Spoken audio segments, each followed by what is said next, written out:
All right, there we go. Hey guys, we're gonna start. Are you recording? Sorry, I'm standing. All right, good evening, everyone. It's 5 o'clock, so let's get started. Welcome everyone to the January 15th Fish and Wildlife Board meeting. My name is Michael Bancroft. I am the Orange County board member. I am acting chair tonight while our regular board chair is apparently in someplace sunnier, but he is here virtually with us. Yes, that's right. Before we get started, just a few housekeeping items because of the technology. Just remember the microphones are always live, both in the room and online. If you're joining us here online or via phone, please make sure to keep yourself muted and keep your, if you're not a board member or department staff, please keep your camera off unless during the public comment period. So first, let's start with introductions, and we do have a big introduction. Our newest board member for Lamoille County, Richard Craig. So welcome, Richard. So we'll give you a little more time to give us a background on yourself, tell us about, and then we'll hear from everyone else. My name is Richard Craig. I live in Morrisville. I've been a hunter and fisher since I was old enough to do so. I've served on the Lamoille Valley Fishing Game Club in all positions for the last 20 years, and I thought that this was a good opportunity to move on to the next logical step for supporting fish and wildlife in Vermont. Thank you. Welcome. Thank you. All right, we'll start with Allison. Hi, Allison Frazier, Chittenden County. Sorry, I have a back injury, so I'm standing tonight. Brian Bailey, Washington County. Neil Hogan, Bennington County. Paul Noel, Orleans County. Bob Patterson, Addison County. Martin Van Buren, Rutland County. Nick Burnham, Windsor County. Jay Sweeney, Franklin County. That's Darling, Grand Isle County. And going online, we'll start with Linda. Make sure you're unmuted. Linda Hook from Essex County. Brad Ferlin, Caledonia County. David Dean, Windham County. All right, thank you, everyone. Now I'll kick it over to Commissioner Shortsleeve, if you'd like to introduce your department. Sure. Hi, I'm Andrea Shortsleeve, the interim commissioner of the Department of Fish and Wildlife, and would like to say thank you to Richard for agreeing to join the board and serve the department in this way, serve fish and wildlife in this way in the state. I'll kick it over to John Austin, who is our director. Introduce himself. Good evening, everybody. John Austin. I'm the director of the Wildlife Division. And I guess we can move over, go with Nick. Nick Horton, I'm the Deer and Moose Project leader. Abigail Connolly, Principal Assistant Commissioner. Hannah Smith, General Counsel. Justin Stedman, Director of the Warden Service. David Slosville, Program Manager for Wildlife Management. Eric Palmer, Director of the Fish Division. Margaret Murphy, Fish Program Manager. James Brady, Fish Program Manager. Judd Krautzer, Fisheries Biologist. Levi Brown, Fisheries Specialist. We have the wardens. Matt Thiel, I'm the Highgate Patrol District sign warden.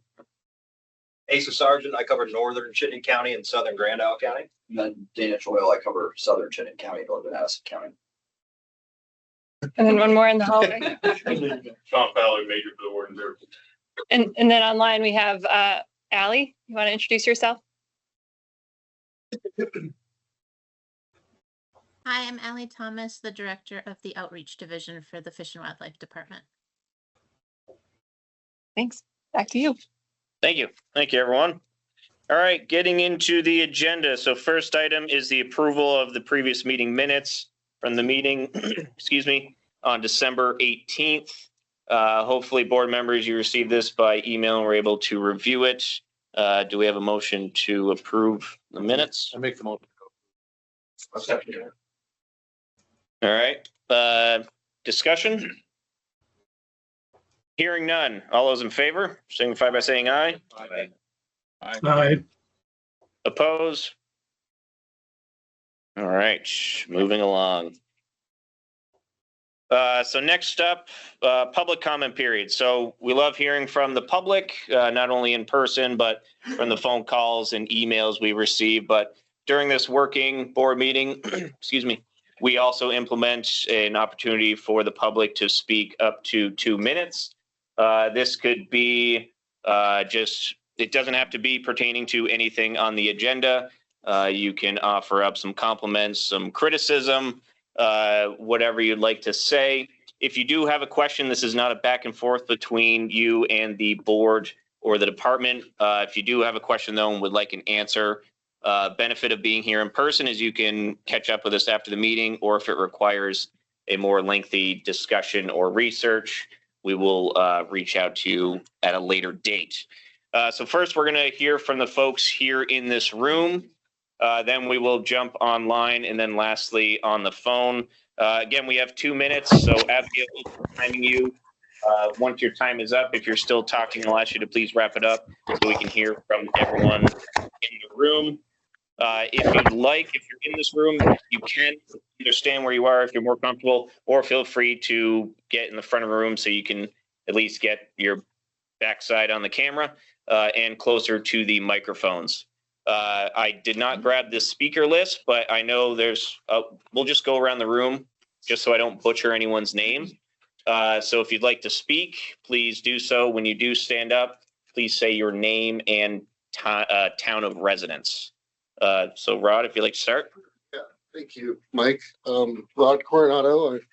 I live and work at the Sage Mountain Botanical Sanctuary in Orange, Vermont. And since I've lived in Vermont, I've been a trout fisherman my whole life. And so when I first moved here, I started going fishing in the local ponds that have stocked rainbow trout. But I never went winter ice fishing for trout until this past weekend. I saw the press release department put out about this clinic, wanted to check it out. Trout are more my size of fish, not a big fan of the perch. And so I went and had an amazing time. And what was really worth noting is that most of the other first timers there were also people of color who had never ice fished before. So that was really special. Corey Hart was our instructor. He taught us all about ice safety, fish identification, the regulations, how to use tip-ups. That's what we were doing on that day. And it was a 3-hour-long workshop. And one participant told me that he didn't even look at his watch the whole time he was there. That's how engaged we all were, even though it was below freezing.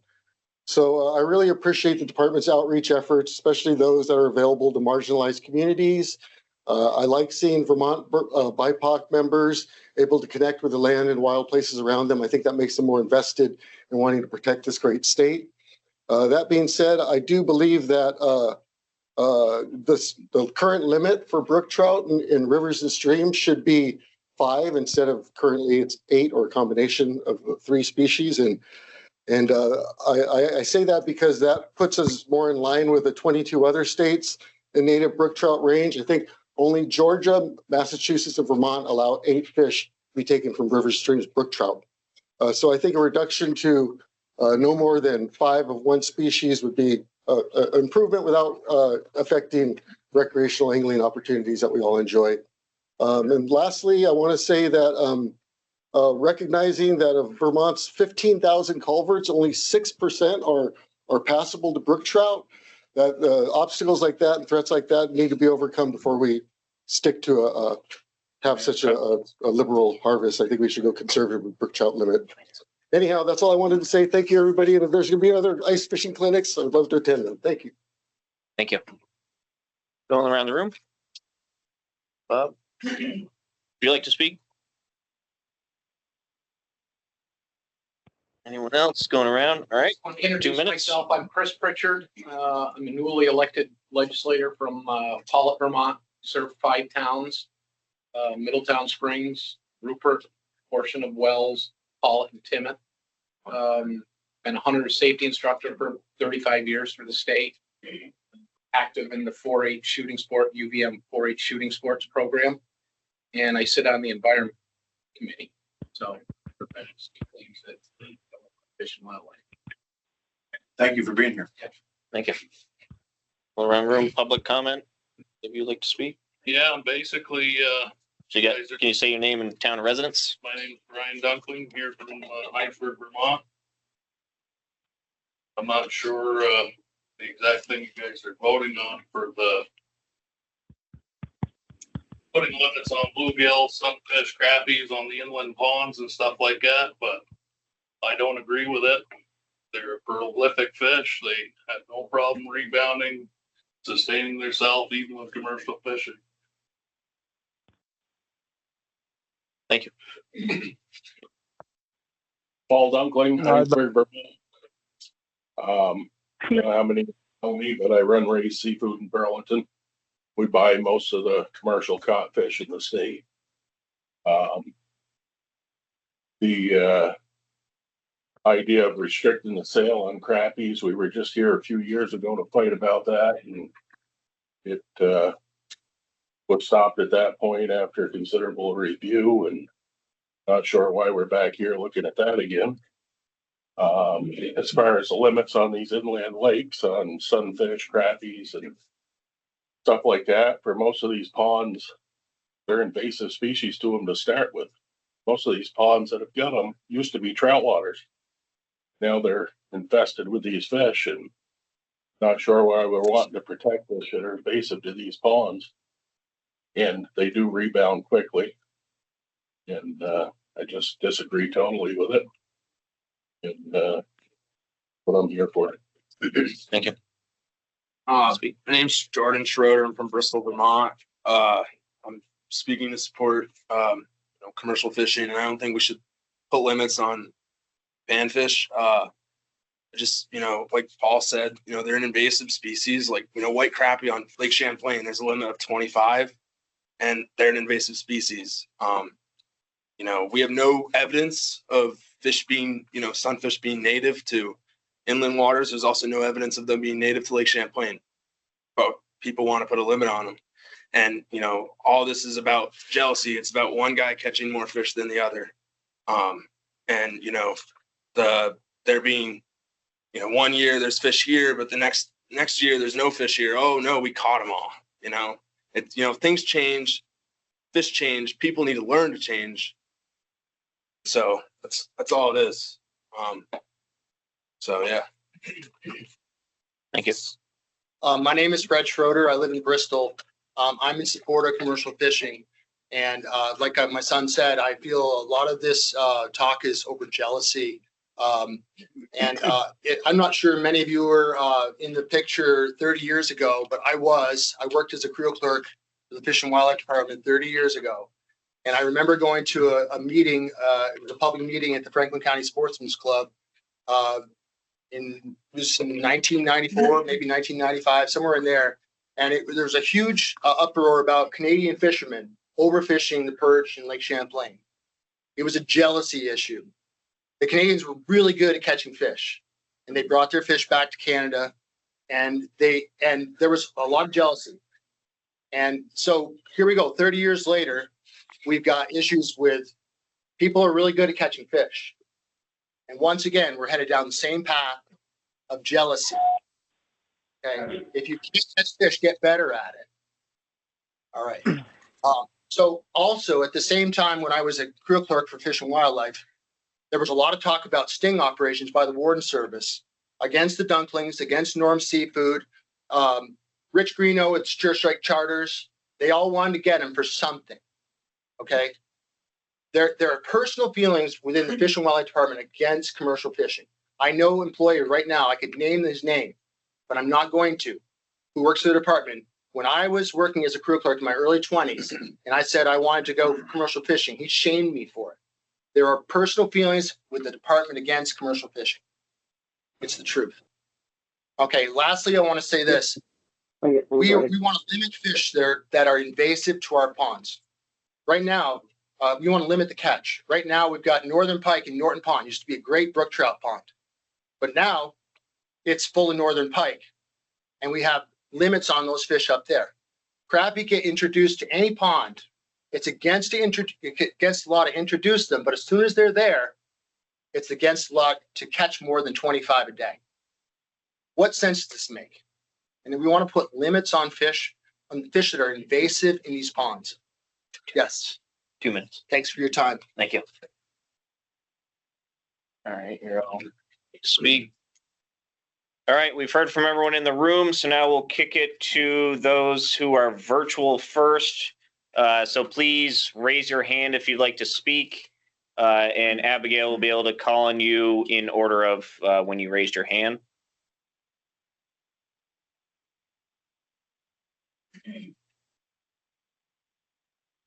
Steele.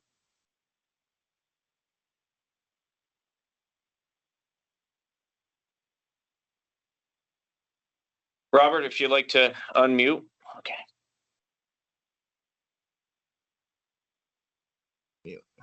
I'm Rob Steele. I own Tom's Bait and Tackle down in Bombazine, Vermont.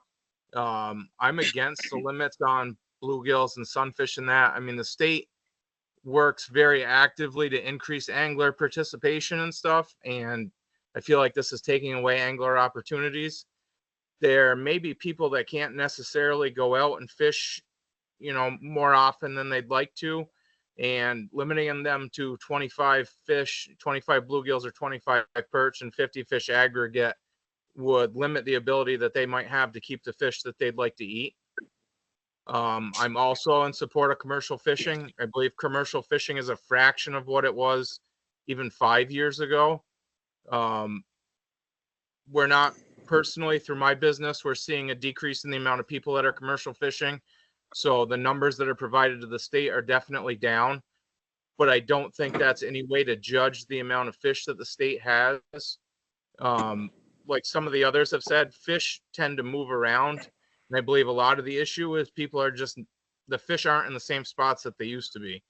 I've got guys that complain they can't catch any bluegills, and I've also got guys that can do extremely well on the same day, just in a different location. So, I think it would be a mistake to limit bluegills and perch to a 50 fish aggregate. That's all I've got to say. Thank you.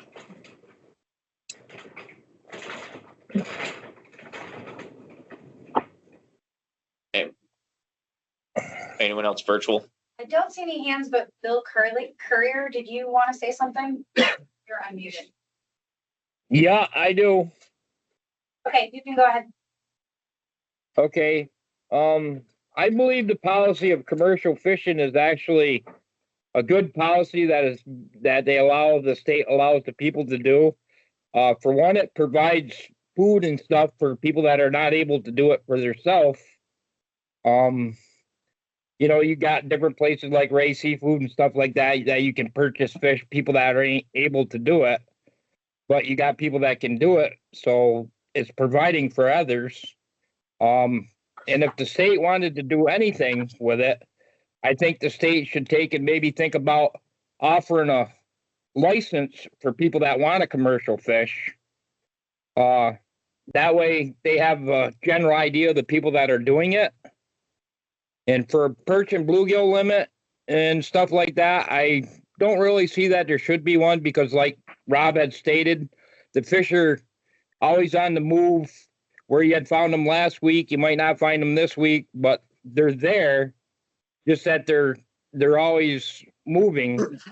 And it's becoming a thing where you have to invest a little more time and stuff to figure out. It's almost like deer hunting, figure out what's going on and what the pattern of the fish and stuff are. Thank you. And Bill, for the record, can you state your town of residence?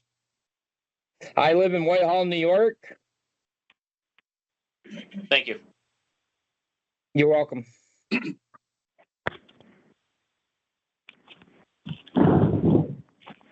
don't see any other hands. I do see a phone number that is unmuted. Do you want to speak if you're on the phone? Yeah.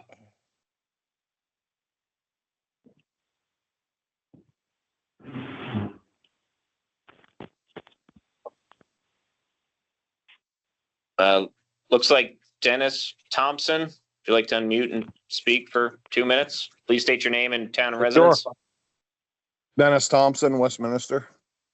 I'm against commercial fishing or the way it's run. It's, they have no data where these fish come from, how many fish come out of each water body. You go and sell the fish, and the only question they ask is if you got them out of Champlain or not.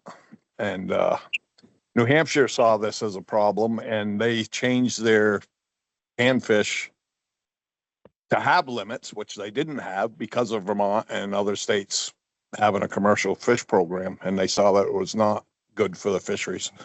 And we've seen, a lot of us have seen the quality of the fish, and we're good fishermen. I can go out there and catch fish all day long. I catch big ones over in New Hampshire. And I've watched, especially over on the western side of the state, the quality of the fish go downhill, and there's just thousands of small stunted bluegills now. And it's proven if you take all the big bluegills, it'll stunt populations, and that creates more weed growth and stuff. So, and there's a lot of other things that are bad. You know, people have been caught over there in New York in the no take zones by the game wardens. We talked to the game wardens over there. They've caught guys that were going to sell the fish, and then they're sure that guys sell fish out of them waters, and people are eating that stuff and don't even know it. There's no USDA for fish. The other thing is there's no taxes on you. If you go sell your fish, it's all under the table.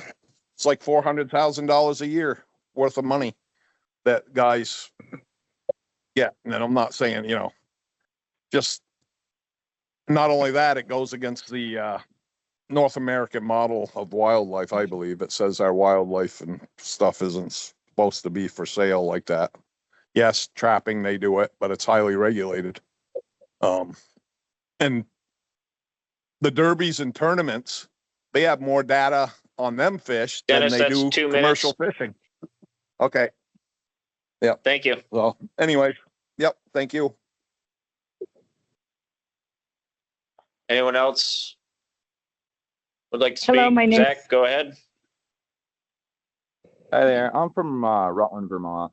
So, I don't really agree with the limits, but like Dennis was saying, you don't go out and hunt to make money. So to be hunting or for fishing and trying to make money off it kind of seems to me not ethical in a way.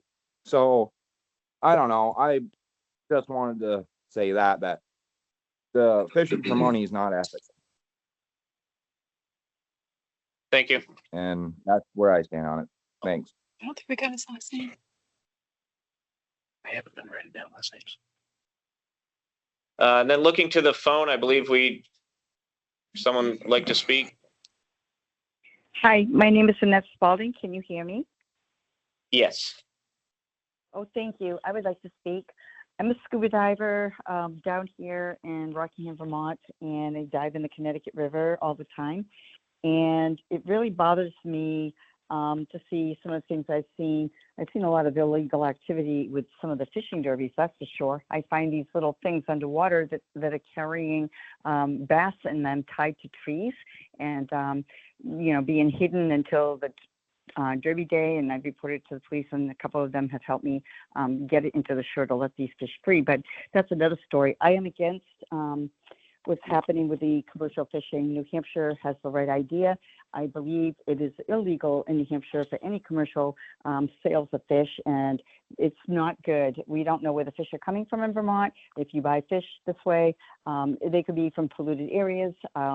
There was very polluted oyster beds and no regulation in Florida. I lost 3 of my friends, and 2 of them have hepatitis C as a result of it because there's no accountability. And I really feel strongly there should be more accountability. We don't know where the fish come from when they're buying them. And there's a lot of illegal money floating around the state of Vermont where taxes aren't being paid. So that's my take on it. And thank you very much for your time. You guys do a great job. I follow you all the time. Thank you very much. Thank you. Anyone else online looking to speak? Hearing none. All right. And just a reminder, if you are not a board member and you are here virtually, please turn your camera off so we can have the most screen for the board members here in the meeting. Bill Courier. Moving on. So item number 3, review of proposed 2026 revisions to the fishing regulations with a potential first vote. I will kick it over to you, Commissioner. Great. I'll introduce, are you going to introduce Eric or? Sure, I'm happy to introduce. So again, I'm Eric Palmer. I'm the Director of Fisheries for Vermont Fish and Wildlife. And we have several regulations that we are looking to change tonight for first vote of the board. And Margaret Murphy, our fish program manager, and Judge Kratzer, our fish biologist, are going to divide and conquer and make some presentations, guys. So I'll let Margaret jump in and kick it off. Yeah.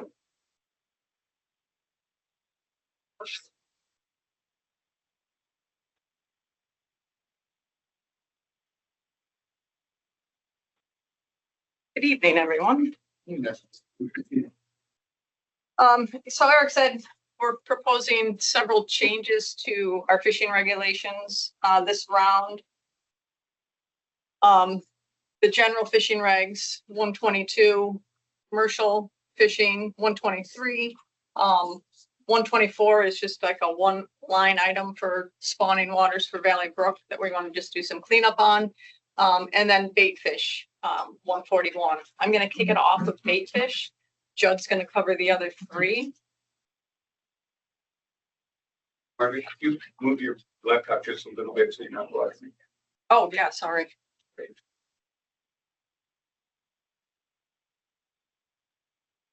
So our bait fish regulations, I was here 2 years ago. We did some minor cleanup. We're here to kind of finish that.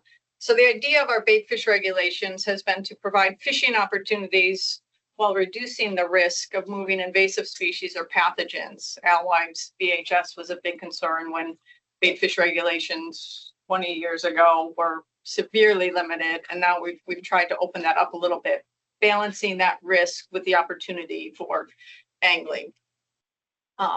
We did make significant changes in 2019 that took effect in 2020. Those have been largely successful. We're here just trying to make little tweaks to that to make that a little easier to understand and to allow for opportunities for anglers. These changes we're proposing tonight would take effect in January of 2026, so a year from now. And that goes for all the regulations. Will be regulation changes we're proposing. So we had a bait fish regulations review team that took a look at these. Again, we reevaluated some of the proposed changes from 2 years ago that didn't quite make it through the team vetting process. So we took some more time to fully vet those and came to consensus on those as a team. We identified potential changes that were reviewed by the fisheries teams and the districts for biological consideration as well as social considerations. So I'm going to dive into these quickly. The majority of the proposed changes are to section 4, which relates to personal bait fish harvest. So the first one, and again, you have the marked up document with the details of these. I didn't provide those here. Try not to spend the whole evening on these. So the idea for 4.2 is to clarify the transport of bait fish alive or dead from which they're collected. Right now, it just, you pretty much have to leave bait fish on the water. You're not supposed to remove them. We don't want, it's wasteful. And we really don't want people just dumping fish on the ice either. So we're clarifying that transport of bait fish can be alive or dead from where they were collected. We did also clarify the need for the bait fish endorsement when transporting off the water of personally harvested bait fish, non-restricted waters. Still can't take off bait fish from restricted waters. Those are ones that have a lot more invasive species and potential pathogens that we don't want transported around the state.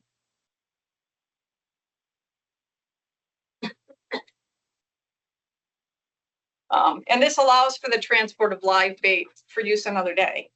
Again, you've personally harvested these. It's a shame to not be able to take them and go the next day and use them again. So we've tried to allow that opportunity for anglers and to reduce the amount of waste and effort.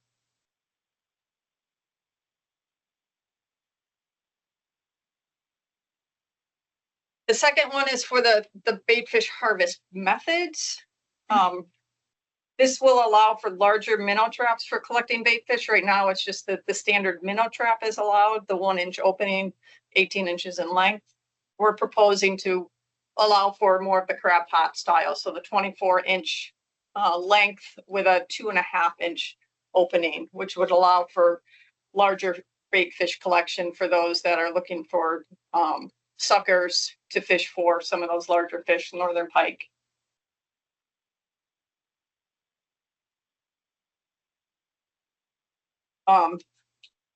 Currently, a lot of the bait shops in the state do not offer those large baits, so there's not the opportunity for people to buy them commercially. Our current regulations on the trap size really make it difficult to collect those. A 1-inch opening is not going to allow that bigger fish to get in there. And as with any other gear, if bait trapper accidentally catches a non-target species, they can simply release that back into the water body.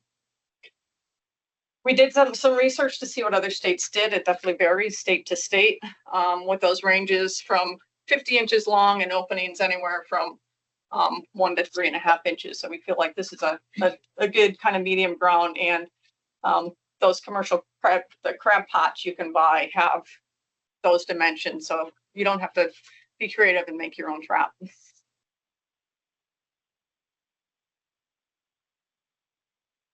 The next recommendation is to section 4.5, allowing people to harvest bait from seasonally closed waters for trout, even when that trout harvest season is closed. The reasoning for this is that rivers and beaver ponds are really some of the best places to catch those minnows. And the timing to collect those is typically when that harvest season is closed. So it allows harvest from these water bodies in the winter when people actually want to use those baits. And there really isn't a reason for not letting anglers to try to catch bait when the trout season is closed. As most of you are aware, our general legs have been opened up a lot more to allow catch and release fishing, even when some of those harvest seasons are closed. So it makes sense to allow for some of this personal bait fish harvest as well.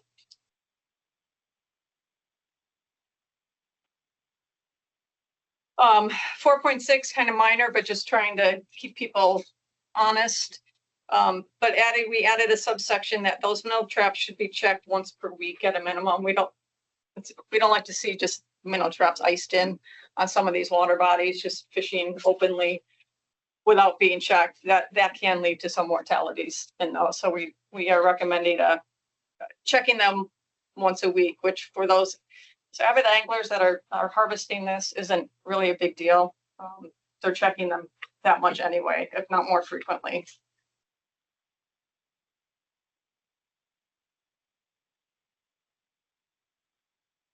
And then 4.7 and 4.8 on personal bait fish harvest. Any fish harvested from a non-restricted water and then used on a restricted water, again, within the zone, can't be transported away from the water body. So that's, again, we don't want transport off those restricted waters, but they could be stored on that restricted water body in a bait box for use another day. So again, if you're harvesting, using it on a non-restricted water, then decide you want to go take them to that restricted water. You can't take them off, but you could store them there. Again, allowing for more opportunities for people to move amongst some of those water bodies. But once you get on those restricted waters, we really don't want any live fish coming off. And we made some combinations there. There was definitely some redundant language in that. So 4.7 and 4.8 have essentially been combined to read as 4.7.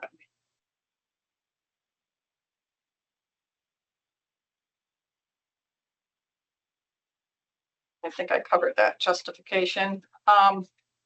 Finally, fish eggs. We did simplify the language for use of fish eggs. So now you can collect fish eggs from tributaries or within a water body and use them on that water body.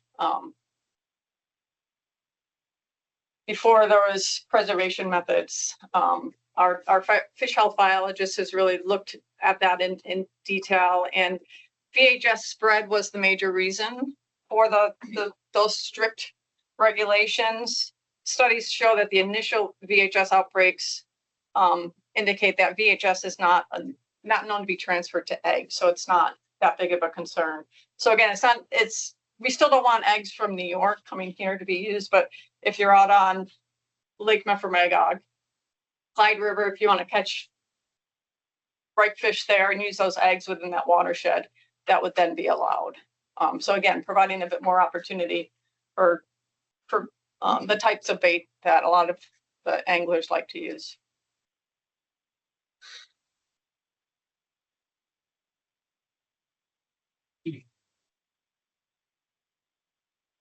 And then the last couple here are related to commercial bait fish purchase and sale. So both sections 5 and 7 covered commercial bait fish, both use and sales.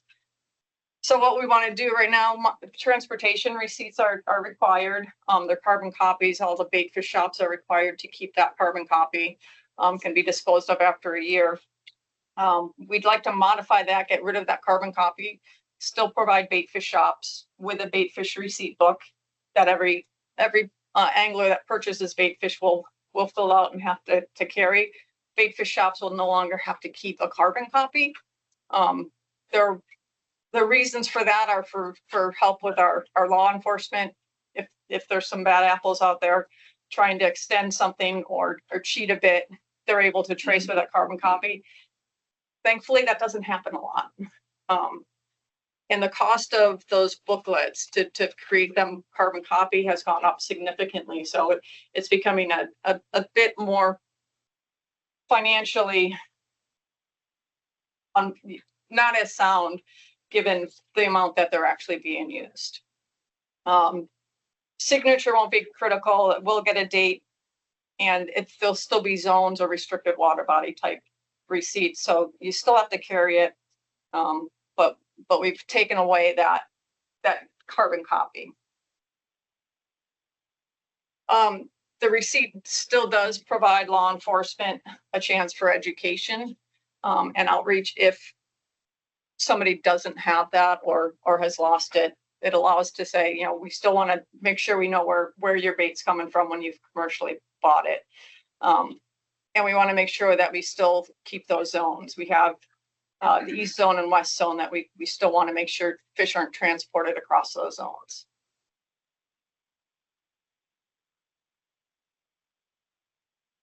And then the wild bait fish endorsement, we're going to add the opportunity for an angler to accompany and fish with somebody who has that. It provides the opportunity for mentoring somebody who's never maybe been out fishing before, wants to use bait. Allows for guides to bring clients out and fish with bait without having to have that endorsement. So that's another small change there. And I know that was like a quick run through all of it. Again, you have the actual marked up version presenting here to you today. We will ask for first vote, which would initiate the rulemaking process. And then over the next several months, we'll work our way through the process to hopefully get them to third vote and passed and these changes made for a year from now.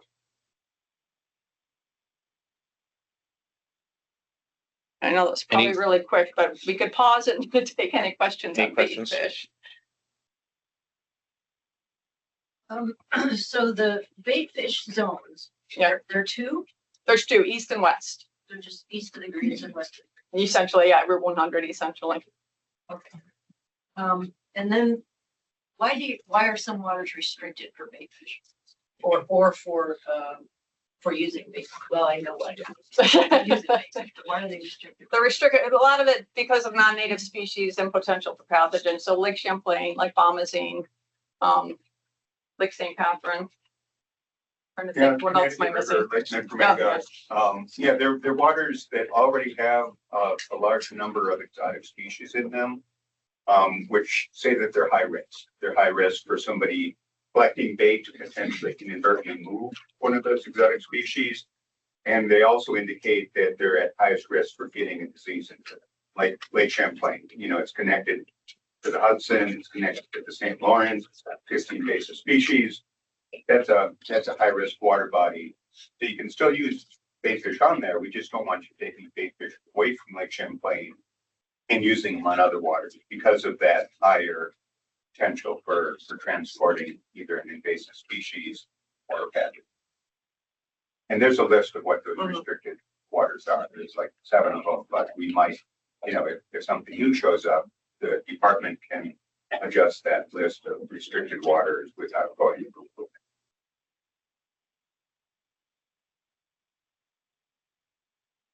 The larger minnow trap you mentioned with the larger opening, would that be restricted in any waters or any, it could be used anywhere? Except for section 12 lists water bodies where bait fish can't be used at all. So I think that it's harvest and use. But yes, anywhere else. The reason I asked, like you mentioned, beaver ponds may be a place now you can get minnow.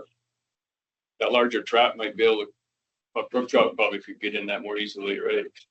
It could, but it can also get out of it pretty easily. So Judd Kratzer has done a study on that. So he's looked over the last couple of years to evaluate how do trout interact with these. And actually he found that more trout are able to get out of those larger traps. So the bycatch of trout in the larger traps is much more reduced actually. The ice fishermen still need a receipt, you were saying, or they have to make a receipt on it? No, they need for any commercially purchased bait fish will still require a receipt for that angler to be carrying. And the bait shop will provide those receipt books to the bait shops like we currently do. And that angler will have to keep that with them. It's also, we might provide some outreach on the backside, some educational opportunities for that, but trying to make these receipts useful, but also a way to track where they've purchased their bait.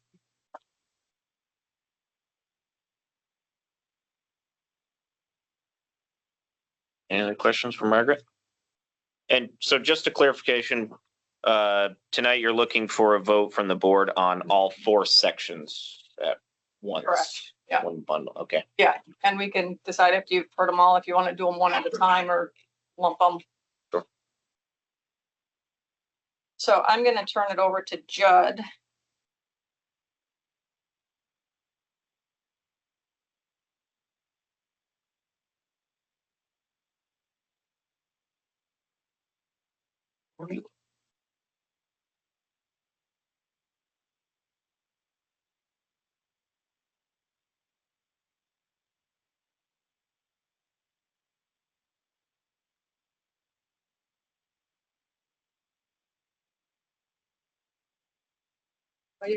Thank you.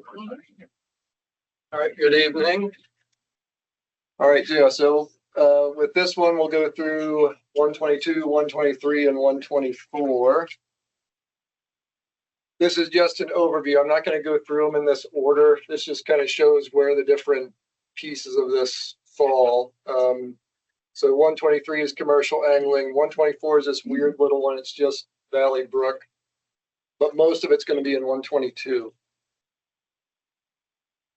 And we'll just start with the easier stuff first, I think. So trout, got a couple related to trout. So the first one is we're proposing adding Mud Pond in Hyde Park to the list of seasonally closed waters. So this would mean that it would only be open to fishing from the second Saturday in April to October 31st.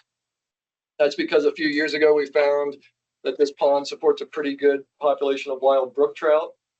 And this is the way we manage our brook trout ponds. Brook trout are very susceptible to ice fishing. We do not have many wild brook trout ponds. And so to be consistent with how we're managing our wild brook trout ponds, we want to close it so there's no ice fishing there. Yep. All right. We're proposing adding a portion of the Deerfield River to the trophy trout stream rule. So this reduces the bag limit of trout down to 2. This is for typically this is for rivers and streams where we're stocking our trophy trout. These are the 2-year-old trout that we put out. So they're bigger fish. These are very popular waters, and we have a 2 fish limit on them. This is the current rule there because it's a test waters designation currently.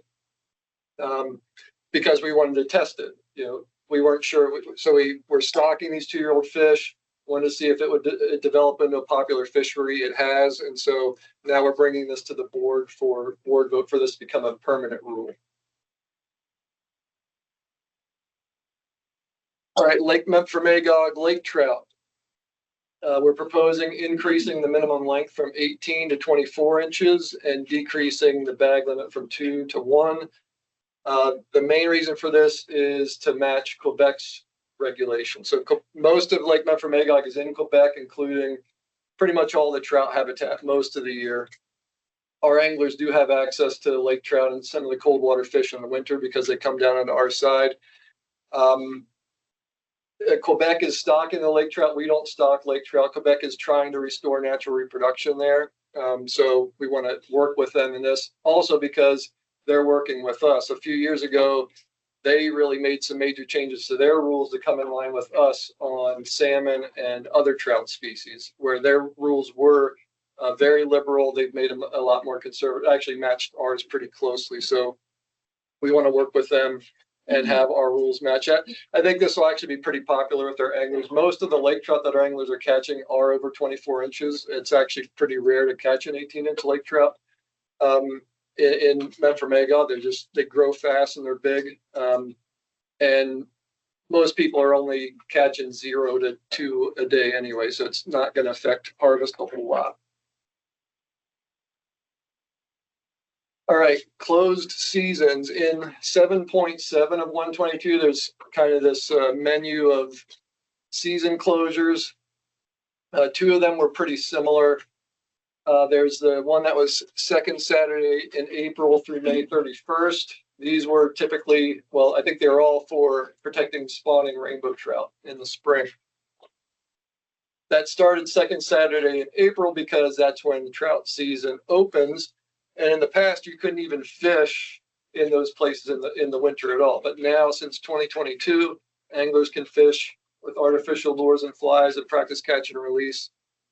And so currently, people can fish in those places up until second Saturday in April. Turns out there are rainbow trout moving, like Willoughby River, for example. There are rainbow trout moving in March. So we also have this March 16th through May 31st closure, which is more focused on walleye. That's an existing closure more on walleye waters. What we're proposing is bringing all those that open in April into this one, making it all those water bodies under that same closure. It simplifies things and also gives more protection to rainbow trout when they're in those spawning areas in March. And then there's 124, which all it says is it's a closure for Valley Brook, which is a tributary to Seymour Lake. It's a 1-month closure in October. We believe it was put in place to protect spawning salmon. There's also brown trout that spawn in this stream. There is a little bit of salmon spawning happening. There's definitely brown trout spawning, but we don't feel that this closure is needed to protect those fish. We don't think people are really going to be fishing there. And it just simplifies things. This is something we would have gotten rid of in 2022 when we did the major simplification, but because it was in 124, we missed it. And so we found it and we're proposing that we delete it.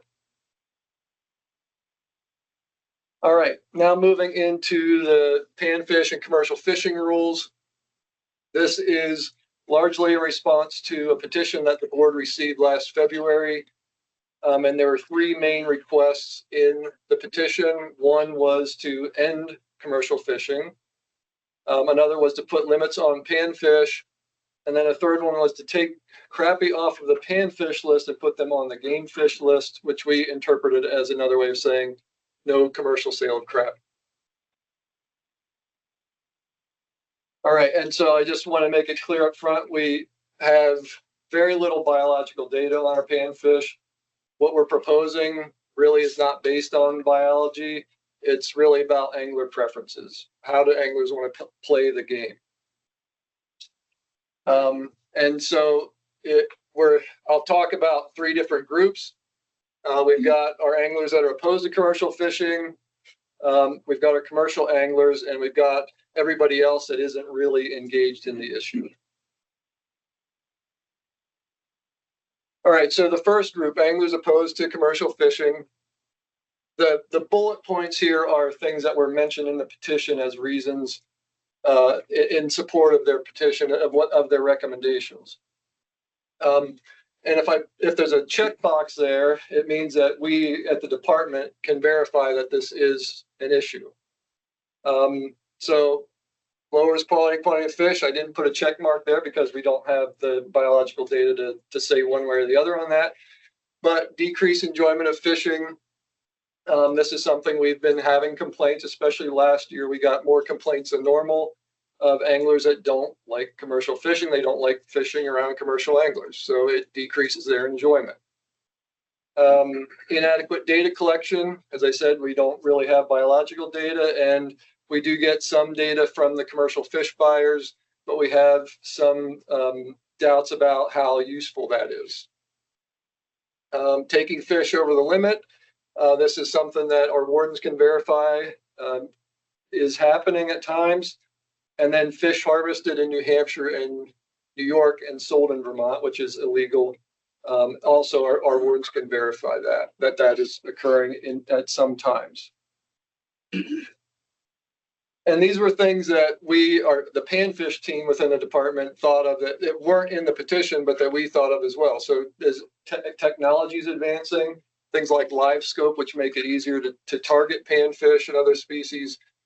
And then the future of ice conditions on Champlain. So as I said, we felt like we got more complaints about commercial angling this past winter, and we think it was at least partially related to poor ice conditions on Champlain. So a lot of the commercial harvest has been happening on Champlain. When ice isn't as good there, they end up having to go elsewhere on the smaller inland water bodies where they're more likely to come into conflict with other anglers that don't like commercial angling. And that's something that's likely to occur more in the future. All right, so how big is this group? How big is this group that is concerned about commercial angling? This is from our 2020 statewide angler survey. We asked the question, is commercial fishing a severe or moderate problem for these different species, yellow perch, crappie, sunfish? And on average is about 15% of people that responded said that it was a severe or moderate problem. So small percentage, but significant. All right, then group number 2, the commercial anglers. We do not have much information on these folks. We don't know how many there are or who all they are. This is some of the data that we get from the fish buyers, just showing the pounds of fish that are reported, just to give you an idea of how many pounds of fish this is. What we do know about them, we know they're making money. We know the number of buyers is 12 to 18 on any given year, and we do know that some commercial anglers are dishonest. Hopefully it's not most of them, but we know that there is some of that happening, and we're going to hear from our wardens in a bit about that. And then group number 3, that's everybody else that isn't really engaged in it. So back to this, if 15% of the people did think it's a problem, 85% either don't have an opinion or they think it's not an issue. So that's most of the people. But we have some other information from this, well, basically from everybody from our 2020 angler survey. We asked questions about our limits. So this question is, do you agree with our current limit on crappie at 25 fish? Over 50% said they agree. 9.1% said they disagreed. And a lot of people said they had no opinion. The people that disagreed mostly wanted lower limits. And we can go through this is for yellow perch. People are a little more opinionated on this one. More people agreed, but more people disagreed as well. Again, the people that disagreed wanted lower limits. And then for sunfish, Again, most of the people agreed. A lot of people with no opinion. There's no limits on sunfish currently, so if they didn't agree, they wanted lower limits. One of the problems with the way we ask this is we're kind of setting people up to agree. We say, do you agree with how things are? And most people just say, yeah, I don't care. I'm fine. I trust you. But we asked the question a little bit different in this survey. This was in 2022. We did an online survey that was focused on sunfish. And we asked it this way: what would you prefer as a daily limit per angler for bluegill and pumpkin seed combined? So we're not saying, do you agree? We're saying, what do you want? And as you can see, we had over 1,000 respondents. Only 23% said that they wanted no limit. And if you add all these up, just a little bit over 50% of people said that they preferred a limit of 20 or fewer. So there seems to be a fair bit of support for lower limits, at least on sunfish. All right, and then just as a reminder, what our current regulations are: inland waters, no limits on most of these species, 50 fish on yellow perch, 25 on crappie, also with the minimum length. And then Champlain, pretty similar, except there's no limit on yellow perch. So that's some background. At this point, I'm going to pause and have our warden, Matt Thiel, come and give a law enforcement perspective before we get into what we're proposing on our panfish and commercial fishing rules. Thank you. Again, my name is Matt Thiel. I'm the Highgate Patrol District Warden, which encompasses Grand Isle North in the islands, and then the towns of Highgate and Swanton in Franklin County. Along with that is that portion of Lake Champlain that goes with it. Again, I do not speak for the warden service as a whole. I'm literally here to say what some of my experiences with the commercial fishing aspect has been. Especially with the black crappie itself, there are certain areas that there is a run twice a year, spring and fall. And you'll have individuals that will, one spot in particular, Charcoal Creek, is a very small area to fish in, and anglers will line up there 3 a.m.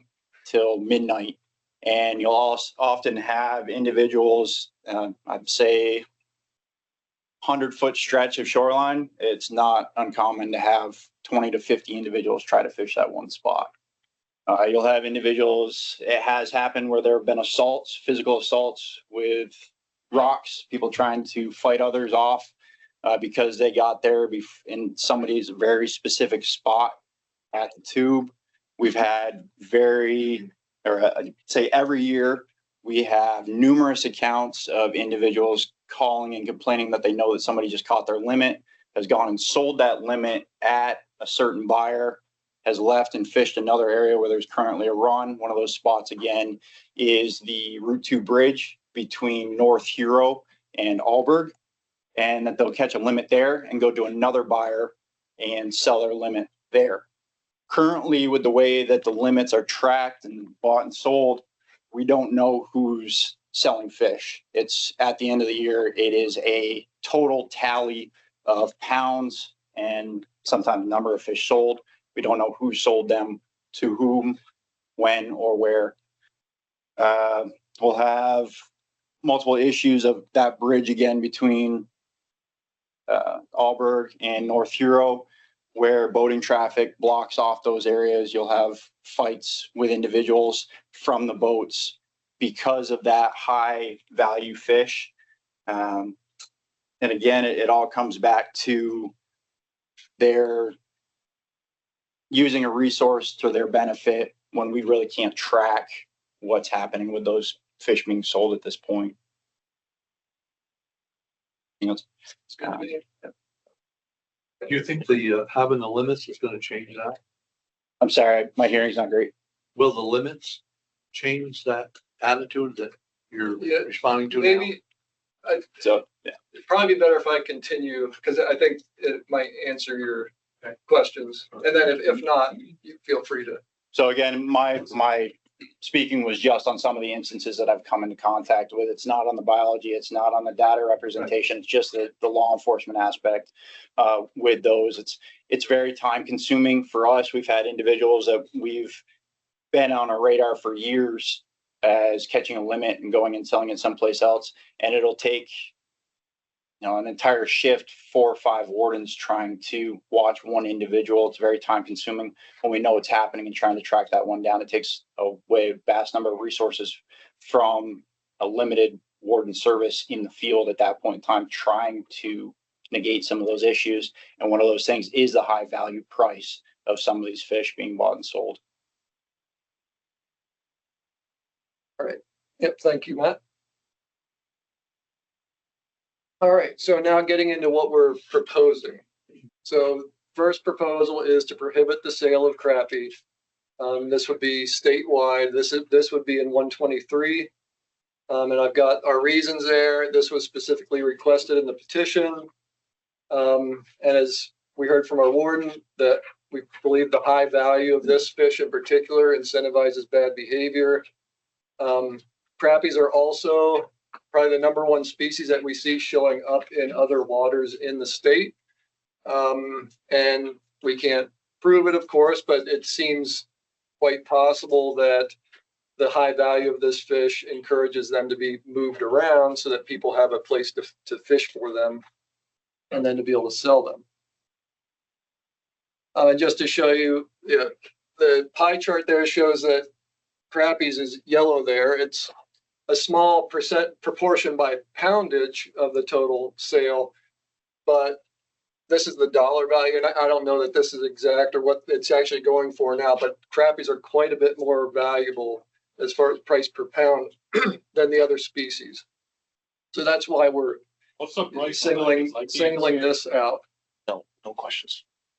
I can't see the price. All right, so We gotta clarify that. we got #2 is the panfish limits. So this is in 122. And what we're proposing here is we define panfish, which we haven't really done, and we've got the species listed there. Bluegill, bullhead, crappie, pumpkin seed, rock bass, white perch, yellow perch. And we propose putting these into a 50 fish total limit with no more than 25 of each of the species, with crappie staying with the 8-inch minimum length. All right, and why are the changes to this? Well, again, the petitioner specifically requested limits on panfish. We know from our 2022 sunfish survey that this proposed limit will be accepted at least for sunfish by most anglers. This matches New Hampshire's regulations almost exactly, which was another thing that was put as a possibility in the petition. And this will discourage large-scale commercial angling on the inland waters, which is where we've had most of our complaints. And so why are we not implementing this on Champlain? So that proposal is only for inland waters. Champlain, we're proposing stays the same as far as limits go. And this is trying to compromise between the groups. So we're getting more of our complaints on the inland waters, smaller populations. Champlain's bigger, larger panfish populations. So still allowing that large harvest, commercial sale, that kind of thing happening on Champlain, but discouraging it on the inland waters. But it would still, someone still could go catch 50 fish on an inland water body and sell it if they wanted to. All right, and then this one is also in 122. Berlin Pond and Stiles Pond are currently under test waters designation, where they have a yellow perch limit of 10. That's been in place for a couple of years now. That rule does seem to be effective in maintaining a larger size structured yellow perch in these ponds. So we're bringing this to the board now for a permanent rule, taking it out of test waters, making it a permanent rule on Berlin Pond and Stiles Pond. All right, and then more proposed changes in 123. This is a commercial angling rule. We're proposing that any angler that wants to sell fish in Vermont needs to have a Vermont fishing license, and then just making 5.7 a little more clear that we want complete and complete reports from our fish buyers and not falsified. All right, and that's it. So now, any questions? Does that answer your question, or do you? No. Okay, go ahead. So back to my question, if there's issues now with the anglers, if we have a limit, how is that gonna make that better? And I guess I don't think it would make it better in my mind, but maybe it would. Okay, yeah, so the big one, the reason we're prohibiting the sale of crappie was because that species in particular, we seem to be having more enforcement issues with that one than others. So can't sell crappie, all of those issues related to crappie and commercial sale of crappie goes away. The limits, applying these limits on inland waters will still allow commercial angling to happen on inland waters, but it will greatly discourage it. And that's where we're getting most of our other complaints. And so we'll probably have a lot less commercial angling happening on inland waters, with more of it, still happening a lot on Champlain as it has. And so hopefully limiting some of those negative interactions on the inland water bodies. Brad online. That's true. That's okay. Yeah, thank you. So thank you for that information. That was all very helpful. A couple things that I heard was that if there truly is a decrease in enjoyment of fishing across all fishermen, then that really concerns me. That commercial fishing is having that kind of impact on the enjoyment of fishing across the state, across all anglers. That's concerning to me. And I think we need to do what we possibly can do to ensure that that doesn't continue to move in that direction. I'm not sure to what degree these proposals achieve that, but I'm all ears. Secondly, I heard inadequate data collection is a big issue. So with that said, I'm not sure why we're not doing more to track who the sellers are. I think the only thing I heard you say was that anybody who sells fish is required to have a fishing license. Why don't we require them to have an endorsement in order to be a seller of fish, that we actually know what the population of sellers are, and then we could track their effort, through having that be part of the reporting requirements to the buyers. And then we can start putting this data together to get a better understanding of, how do we better manage this? It just seems like we're missing that opportunity to track that data. But maybe I'm missing something and why we're not doing it. It just seems obvious to me that we would do that. So those are my two immediate comments.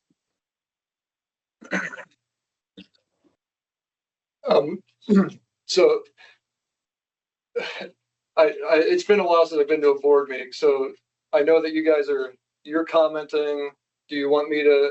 Yeah, absolutely. Answer. Yep. So a very good point. The panfish team did talk about having some kind of an endorsement or a permit that fish sellers would have. The main reason we did not propose that this time around was because in 2017 was the last time these kind of rules came to the board. That at that time we were proposing to prohibit the sale of crappies and implement a commercial angler's license or permit or tag or whatever it would be. Both of those met a lot of resistance. The board ultimately decided not to pursue those. And this time around, in the petition that the board received, it mentioned, no sale of crappies, no commercial sale at all. They were completely against commercial angling. And then the limits. And so we thought it would be a better approach at this point to respond directly to the petition with what they were asking for, with what we had. And maybe in the future, if we want to add in an endorsement or go to that next level and get that information, we could, but we thought at this point, just to try to get this stuff to the board. But we agree, and if that's something that the board would like to implement, I think the panfish team was, I mean, we could talk about it more, but I think we were in favor of that kind of thing, but we didn't want to overstep with beyond what we had in the petition. Go ahead. Related question. I had the same questions as Brad, and I guess I'm just wondering: do we know what neighboring states do for regulations of? Do other states keep more detailed records of commercial fishers? There is, I'm pretty sure there's no commercial sale of any kind in New Hampshire and New York. There may be some in Maine, but we're like the only place where sale of panfish is really a thing. Got it. And then I had a second different question just for clarification. If we go back to the public surveys that were taken, I thought that I heard and read that a minority overall were unhappy or were feeling their fishing experience was being negatively affected by commercial fishing. Is that correct? Yeah, it was about 15% for those average for the different species. So that they said that they thought commercial fishing was a severe or moderate problem. Yeah, 15%. So we are reacting, and I'm not trying to draw conclusions here. I'm just asking questions for us to think about, but 15% is not a majority in my opinion. And it feels like we are reacting to a petition, but the data may or may not support what we're doing. So I'm more observing that for our discussion than having finalized my thoughts on it yet. Mm-hmm. I know I'm not supposed to speak, but can I correct him on something? New York does allow the sale of commercial fish. New York allows. This is a working board meeting. I don't care. He's telling you. You can talk to them after. Goodbye. Bob, did you have a question? More questions? Yeah. This information. About the health of our fishery. Do you feel the health of our fishery is adequate? Or if we didn't allow commercial fishing, would the fishery be in better health? Or would it make any difference? Yeah, we have no biological data to suggest that banning commercial sale of crappies or implementing these limits will change our populations. It's about the rules of the game, angler preferences at this point. And it could be because of a lack of data that we don't, but I'm saying we don't have the data to say one way or the other. Okay, and how about the fish numbers? Do you feel they're adequate around the state as they are? Or I don't know if you know what, like 10 years ago, what you had in different ponds and lakes compared to today, whether it's similar or is it more, or is it less? Yeah, we have really not been monitoring our panfish populations. So yeah, I can't answer that. So from the warden's perspective, I mean, fish buyers have to be registered and report what they buy for fish. That information really is tell us. If we made it that commercial fishermen would need to have a special endorsement so that these fellas that are going to a buyer and selling fish and then going to another buyer and selling fish, and the enforcement of that, would it be helpful? Because now you would know if the buyer is required to collect the seller's information, that would be helpful for you to be track and enforce those cases better. Yes or no? Yes. Yeah, having more information is never a bad thing. Right. And I don't know why and it would also help with data collection as far as what we're actually selling for fish. And it would help us with the problem with people from New York selling fish in Vermont.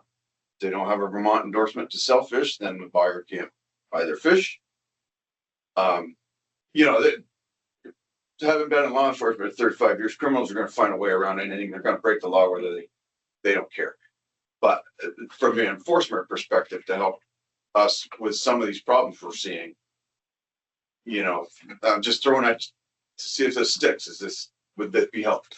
Yes. So currently right now, when somebody goes in and sells their fish, it's as long as they're within the number restriction, they are able to sell those fish, walk out with a receipt or their cash and leave. There's no documentation of who was there, when they were there, number of fish caught and species of fish caught. It's just a blanket. Here's what we bought from anglers this season that we've seen in the field. So there's, if somebody, yes, if there was something that we could correlate to a specific person selling their fish, that would be very helpful. I'm just a little, I'm slightly reluctant to ban the sale of a crappie when we haven't done enough to really track what's going on. Yeah, so to follow up on what Brad and Jay have said, and I'll need another run through of the summary of all the proposed changes, but most, if not every rule that the board makes has a science and a social aspect to it. And all these recommendations are strictly social based. So why aren't we taking the perspective of collecting the data, figure out what the problem is, and then look to make changes? Yeah, I think the main reason, if you're referencing an endorsement, so we could track. I'm just in general with everything. Well, yeah, so we are now starting to sample panfish populations. Our panfish team, which I'm the chair, began about 3 years ago. So we are starting to collect data. We're just, behind the game. We're sampling populations. We aren't, there is some data we're getting from the fish buyers, but we're not getting maybe the level of data that is really going to be helpful in answering some of those questions, but we're starting. I'd like to just jump in real quick and give maybe a bigger perspective. One is we do have a lot of data on panfish. We've got a lot of age data that shows that we've got perch up to 36 years old, which does not indicate overfishing. What you typically get with overfishing is the age structure drops. You got a lot of young fish, they grow faster, they mature earlier. It's not that we have no data, but to try and nuance, is commercial fishing, is that component of all the fishing pressure out there having an impact on fish population? We don't have that level of specificity. So when Judd says we don't have data that says this is a problem, it's because commercial fishing is just a small part of fishing that occurs in Vermont. I'd also say a lot of our regulations are purely social. Our seasons are predominantly social. Our bag limits they don't restrict harvest, they just spread the catch. They say after a certain point, you have to stop catching fish, but everyone else can keep on catching fish. It's a social regulation, it's not biological. Some of our slot limits, length limits, some of the other things really have a scientific component to it. But I think the board should realize that a lot of what we're managing is social aspect of hunting and fishing. Thank you. Brad? You're muted. Sorry. Thanks. My thought is that whether it's scientifically based or whether it's socially based, it's still a rule that we are putting into effect and we are voting on, being asked to vote on. But I think what I'm hearing is there's a significant challenge in enforcing the regulation relative to maintaining the limit or keeping people within catching the limit. We don't have a good process to assure that happens. And so my concern is really that, doing what we can to make sure that we can enforce the rule of a 50 fish limit. And I think we greatly enhance that by requiring an endorsement so that we can start tracking how much fish people are selling. So that's my greater point, whether it's social or scientifically based. Thanks.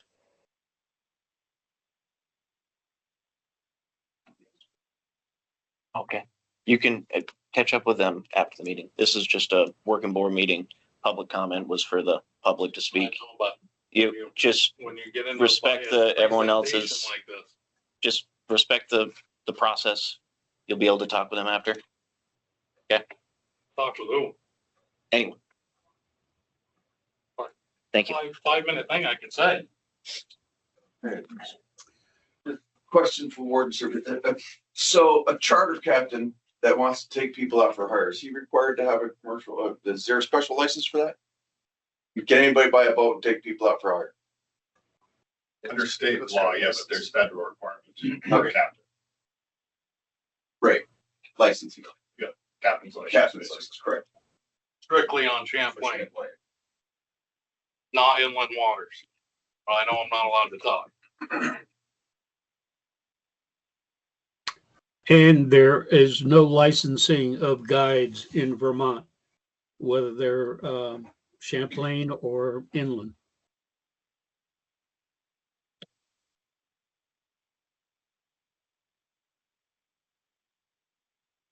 A question.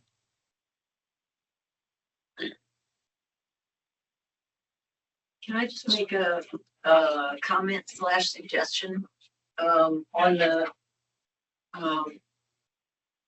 the fish species that you talk about in 122? There nowhere is there the scientific names of fish. The reason I bring that up is because for a long time I had a lot of confusion about walleye and pickerel, because the pickerel is the name used for walleye in a lot of places in the north. So if somewhere in the definition, like that names are actually be helpful. Yeah. Mr. Chairman, could I ask that the share that we're looking at come down? For those of us online, it's really nice to have the screen be composed of the members of the board so that other board members can actually see them. Yep, we can do that. Thank you. Unless people want data that's on those slides, which of course they certainly can ask for, but otherwise I would like to see the board. Thank you. Judd, can you just give another quick rundown of the summary of the proposed changes since everything was on different slides? Like, can you just bullet points what the proposed changes are? For panfish and commercial angling or for everything? Every section, yes, if you can. Um, Not the nitty gritty details, but can we start on Yeah, let me, 122? okay, yeah, just go by 122, 123. Yes, please. Just All right. just so we know what we're discussing and potentially voting on. Derek, I got one there. yeah, okay.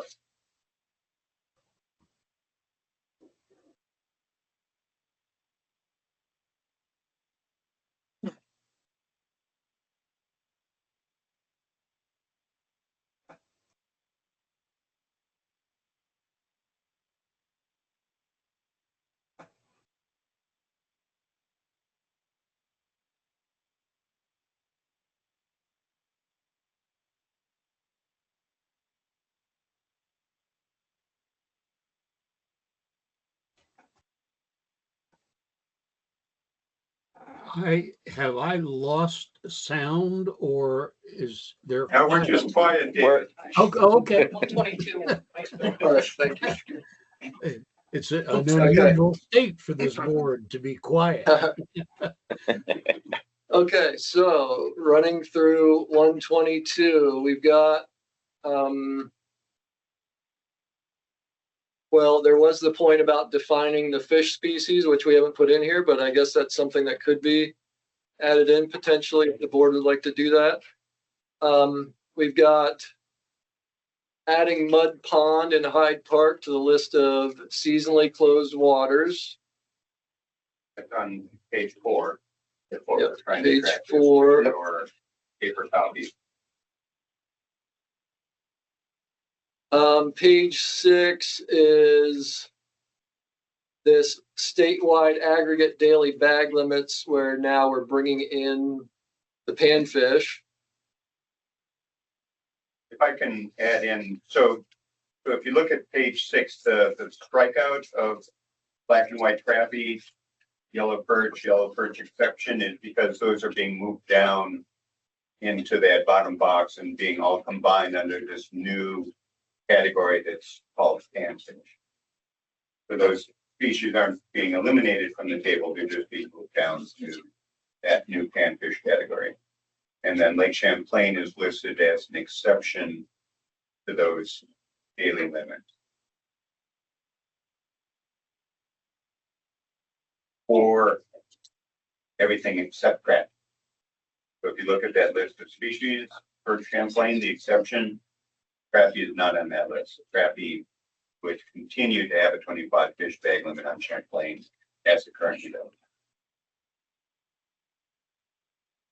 All right. Questions about that? That's one of the more complicated things. Yeah, and you'll see that again further down in the table. Then page 8 is, that's where we're adding in the Deerfield River to the trophy trout sections. I asked what sections that is in Deerfield. From the downstream edge of the East Branch Trailhead Bridge, upstream 4 miles to the downstream edge of the bridge on Somerset Road, near the junction with Forest Road 71. That's been in place for several years now as a test water, and it's been popular. So we're just incorporating it into the rules. What we call permanent. So obviously, the board can change those. Yeah, the local chapter of Trout Unlimited did a fish-in on that Reacher River this past season, and has helped the Forest Service post it.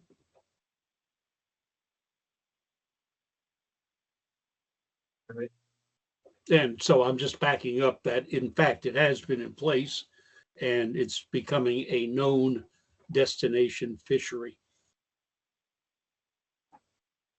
And then page 11, you'll see the changes to the Lake Memphremagog lake trout regulations. From a minimum length of 18 to 24 and from a bag limit of 2 down to 1.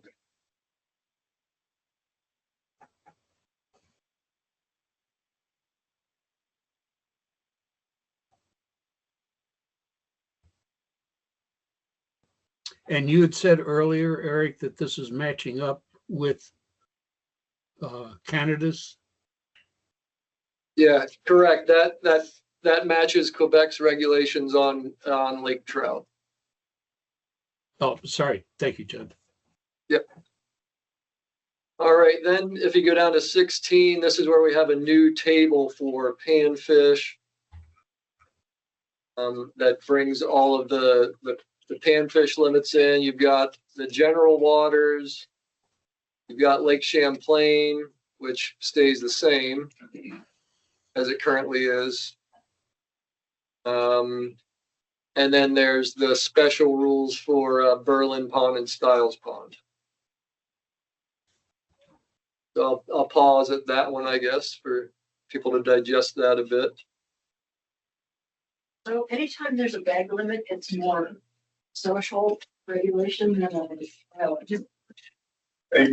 By and large, most anglers catch between 0 and 1 fish. And so having a bag limit of 6 or 8 or 12, it caps off those anglers who are unusually successful.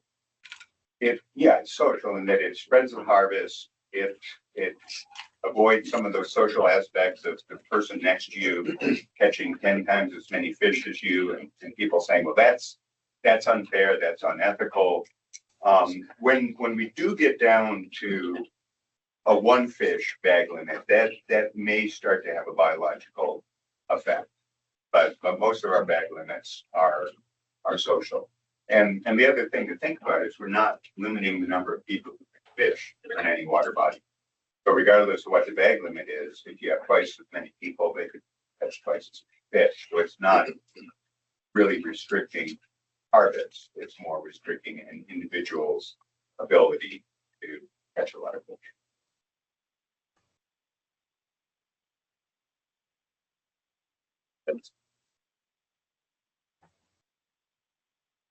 The table for bullhead there is just crossed out because that's brought into the panfish table.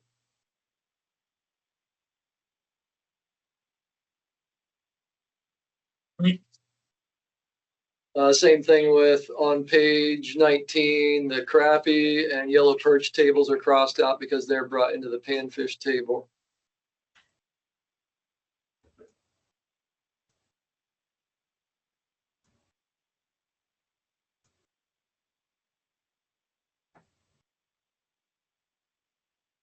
And then down on page 23 is where we've got these season closures.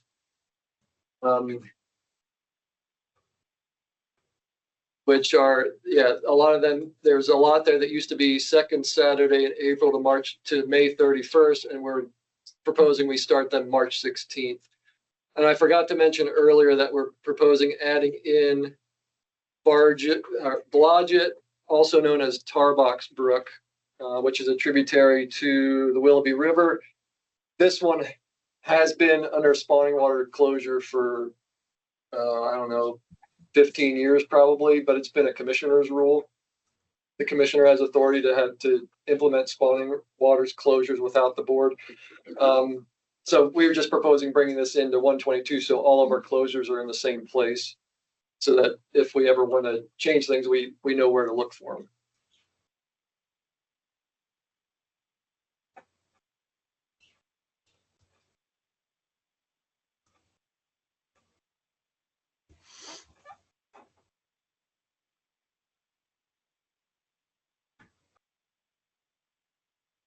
I think that is it for 122.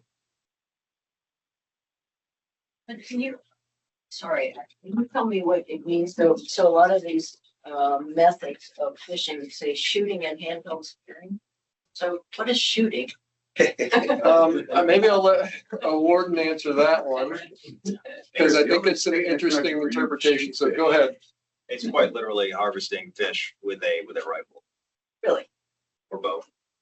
How do they get retrieved? They float. They'll float. So they have a net. It's in shallow water. Usually in floodplains. That's not even questions either.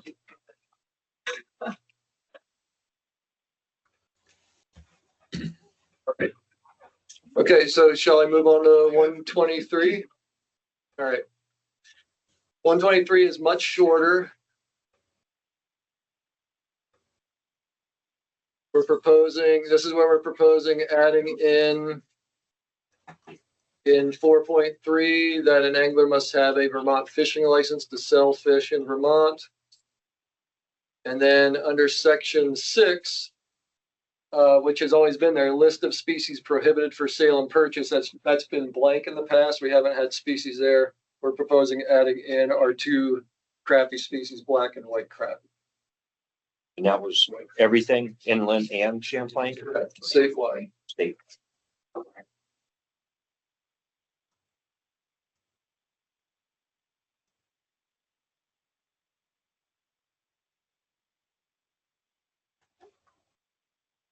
And then 124, all it is, if you have it, it's just a short little section on Valley Brook being closed in October. We're proposing just deleting 124.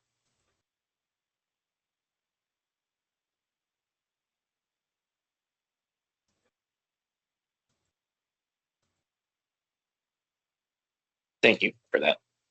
Just so I can write it down and remember what I'm voting on. Any other questions, comments? Just for clarification, the controversial one is 123. That you want to ban all the selling of crappie, black and white crappie from anywhere in the state. That's what and the reason, we don't have data to say that it's going to have any effect on it one way or another, good, bad, or, I mean, the reason for banning it, I guess, is not a biological reason. It's more from the 15% of the people that have said they don't want it. Yeah, and law enforcement. Law enforcement is behind this also, in favor of this also? Right. So the crappies, as our warden shared earlier, the crappies are a particularly challenging one for them because of it's especially high dollar value. So that incentivizes some bad behavior that they'd rather not have to deal with. Mm-hmm. Okay, thank you. Does different panfish get different prices you sell? Yeah, the crappies are the most valuable. Was there wide variation? I don't do that, so I don't know, but Really couldn't see the numbers up there. Yeah, and I'm not sure how accurate those are, but I think on that chart, it was putting crappies at like $3 a pound at that time, and I think yellow perch were $1.50. And this is a whole fish, right? Right. Not the layering. Correct. I've got another question.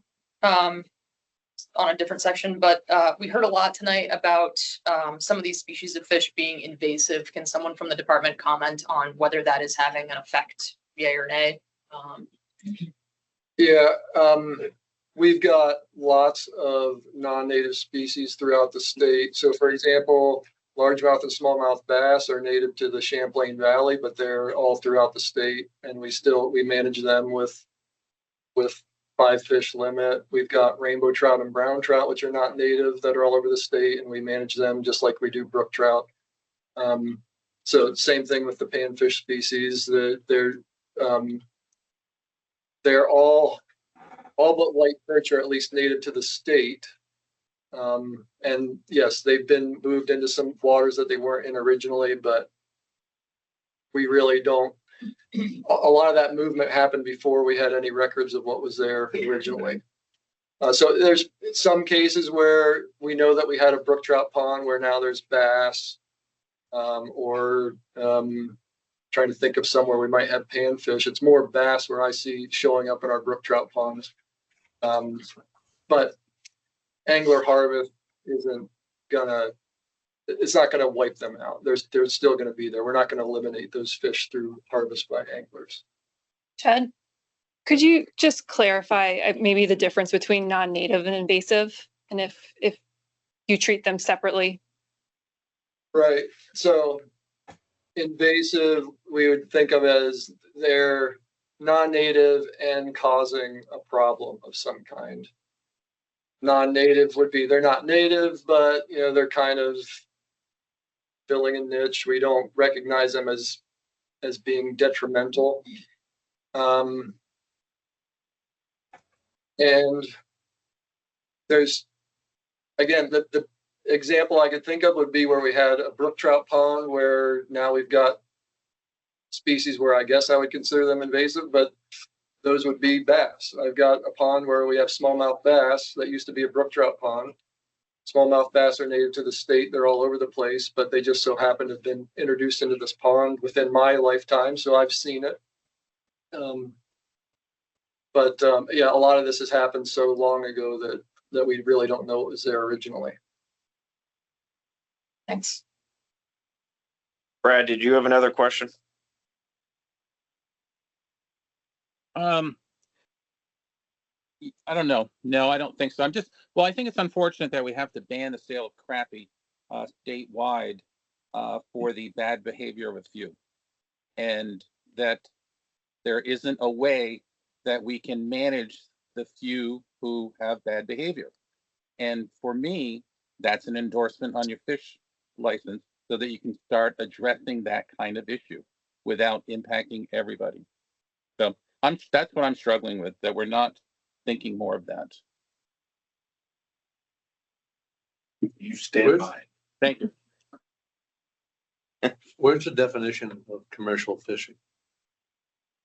Where the definition of commercial fish, I assume it's in 123, is it not? Maybe that's what I don't have.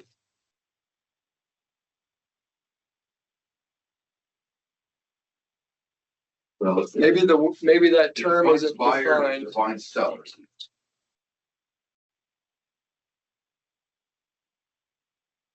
Yeah, it's possible that that term wasn't defined. It's just defining buyers and sellers.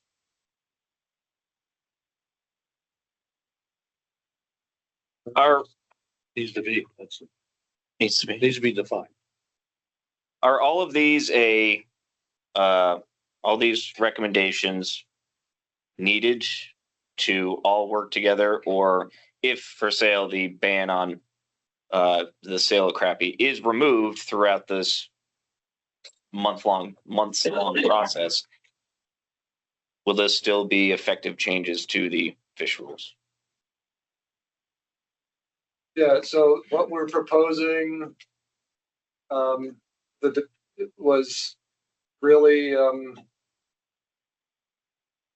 kind of initiated by the petition, although we, as a department, were kind of thinking some of these things to begin with. So what we're proposing is a direct response to the petition.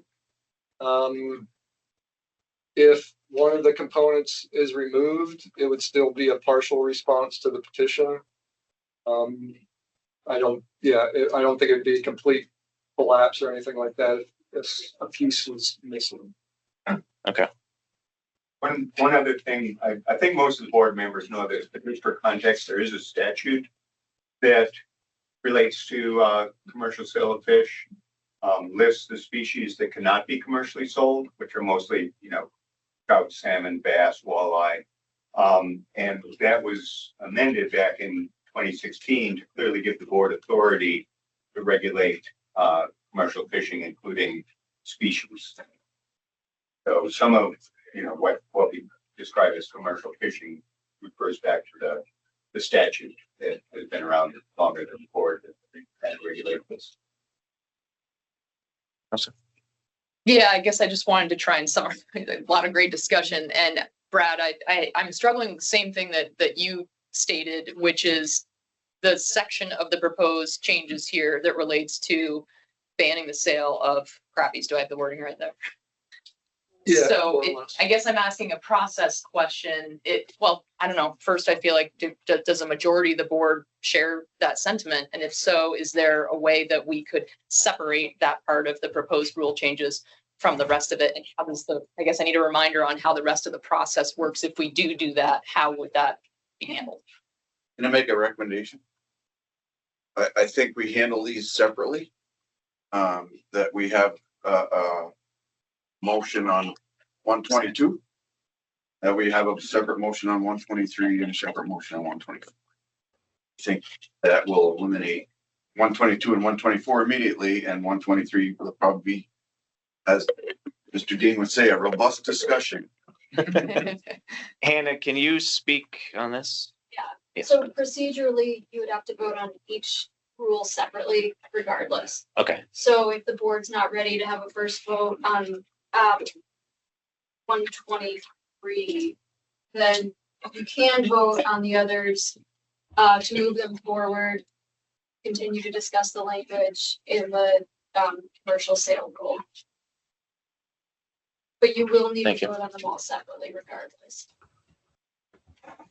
And by my review, also the other three don't reference the elimination of commercial sale of crappie. So there's not any, you can move forward with those three and continue to have this discussion around commercial. That being Just to be clear, what we're talking about here, the first vote, take this issue out to the public. Correct. Yep. And we know that this is controversial, and we know that we're going to get a lot of comments from the public. And so I just, the board has the opportunity at second vote to make a decision that's based on that public input. And it's it's a challenge because it's not necessarily a representative cross-section of the public that shows up for public hearing. So, which is why we try and share all of that angler survey data that comes from, 7,000 angler responses. But I hope you don't feel like you have to make the perfect decision right now on some of these complicated things. With that being said, I think if we focus on, let's say 122 to start, would anybody like to make a motion regarding 122, which is the defining fish species, adding mud pond, daily bag limit changes, Deerfield trophy trout, Lake Memphremagog changes, panfish limits, and season closures? I would make a motion that we approve the department's recommendation on 122. I'll second it. First, Marty second. Any more discussion on 122? All right, and we'll do roll call on this. So all those in favor, or just say yes or no. Brian Bailey, Yes. Nick Burnham, Yes. David Dean, Yes. Beth Dimling, Brad, Yes. Allison, Yes. Neil, Yes. Linda, Yes. Paul, Yes. Bob, Yes. Jay, Yes. Marty, Yes.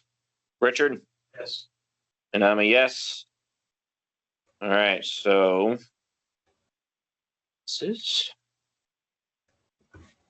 moving on to the simplest one, 124, deleting of Valley Brook spawning waters. Do we have a motion? Make a motion, we adopt that recommendation. Nick, you second? Second. Too late, Brian. All right, through again. Brian, Yes. Nick, David. I'm sorry. I have some questions on 123. Oh, I am yeah, not I did not prepared to ask for a vote. discussion yet. Sorry. Go ahead. What does shelf stable mean? Oh. And the question is not just an explanation. I think I understand that commercially preserved bait fish are shelf stable. Do we check that liquid in terms of introducing toxins into our waters? At 141. So we can have someone. 3.13. Yeah, I apologize if I was moving too quickly. The motion on the table is to accept 124, which is regarding deleting the Valley Brook spawning waters section.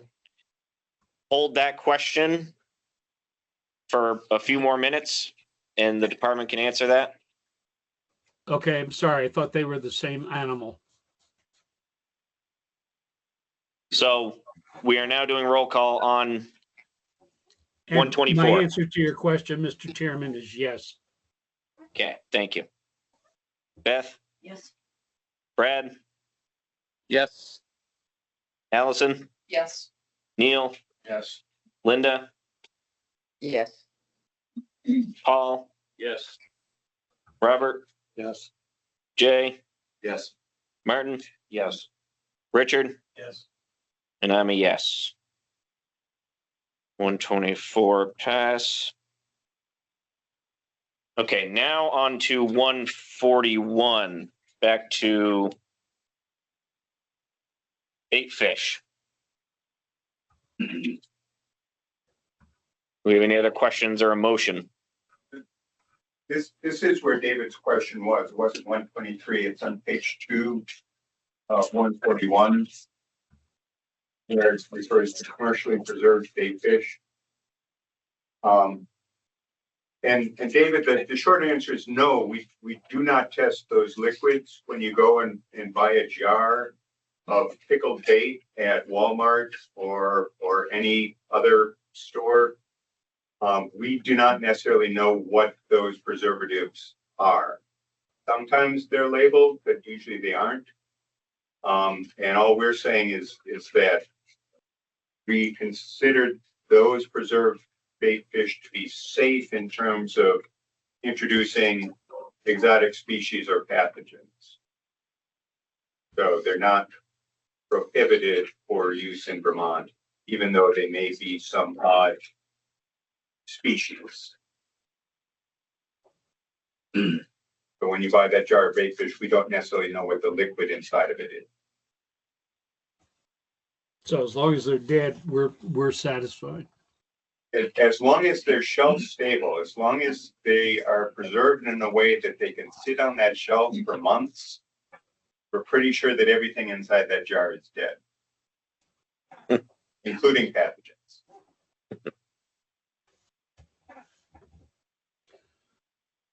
Which is different from frozen bait, for example.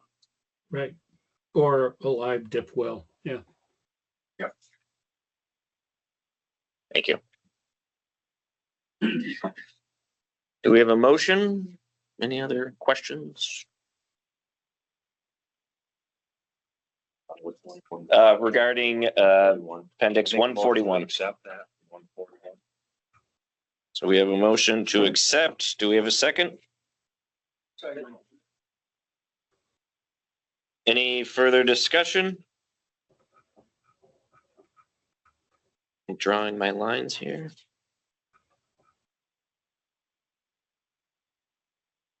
All right.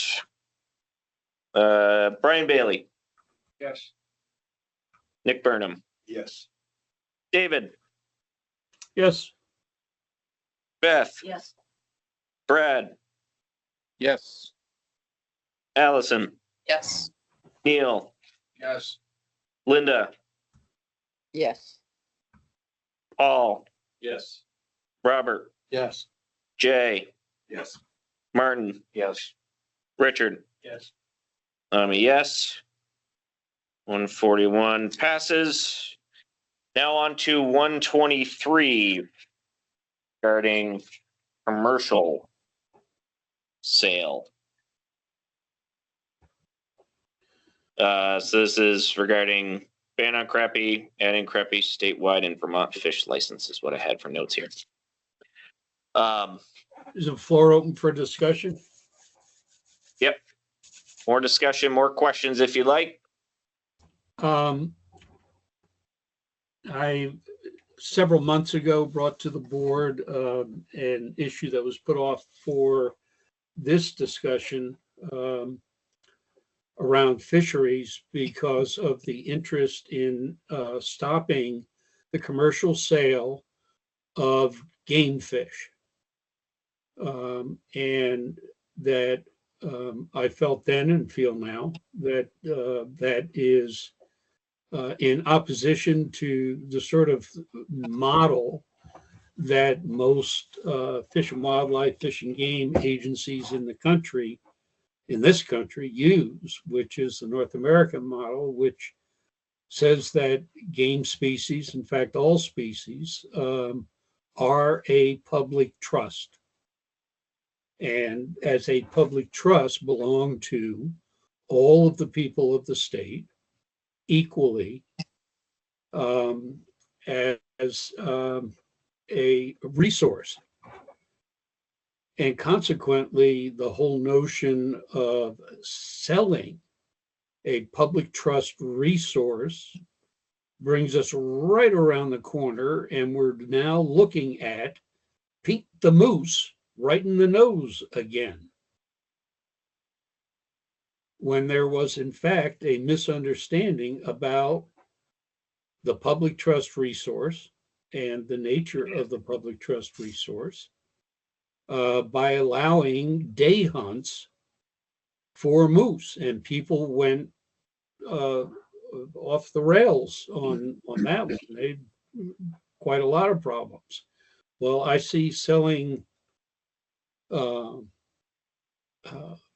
fish taken from our waters, not farmed, but taken from our waters naturally, in a natural state, to be crossing the line of that North American model. that does not, in fact, have any regulatory authority, but it is sort of a moral suasion issue in terms of what our resources are worth and to whom. So I am glad that the department has brought forward limiting black crappie and white crappie sales in the inland waters of the state. And Champlain is always a difficult, more complex and difficult issue to deal with. But I am glad that we have this language in 123 that's in front of us right now, section 123. Thank you. Thank you. Eric, how long has commercial fishing been closed? Kind of. I'm not sure, honestly. It's it's been around for a long time. We know it occurred in the 1800s. Back before Lake and salmon were extirpated, they were commercial fishery for them.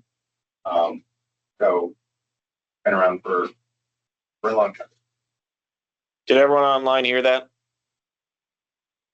Yes. Okay.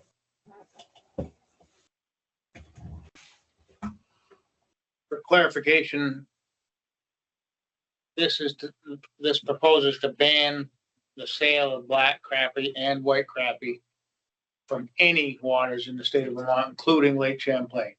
Is that correct? That is correct. Yes.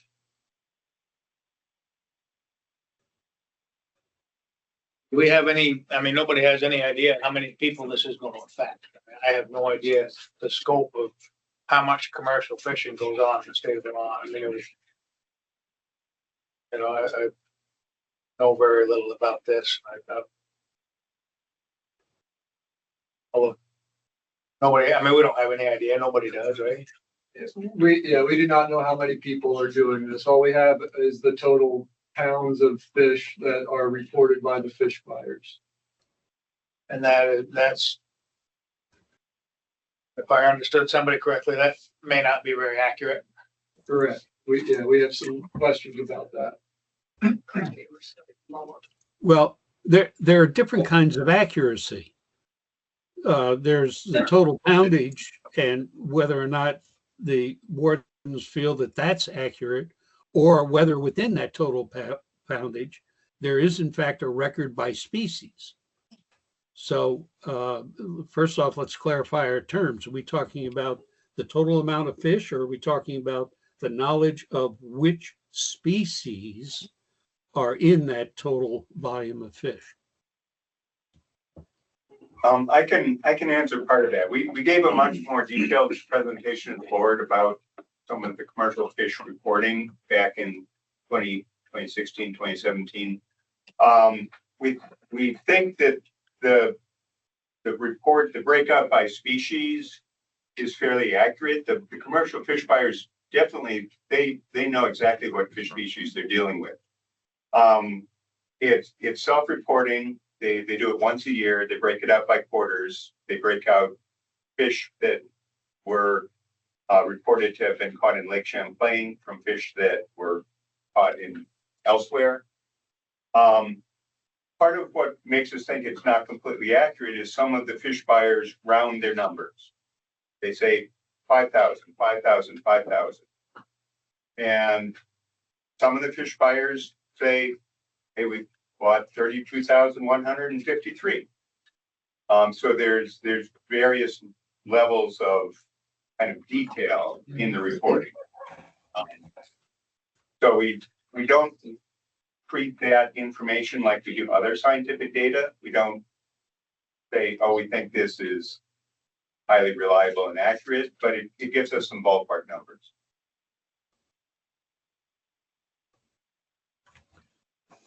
Thank you. So since this is a first vote and there's more to come with both public hearings and more further input from the board, I'd ask that we look for a motion to.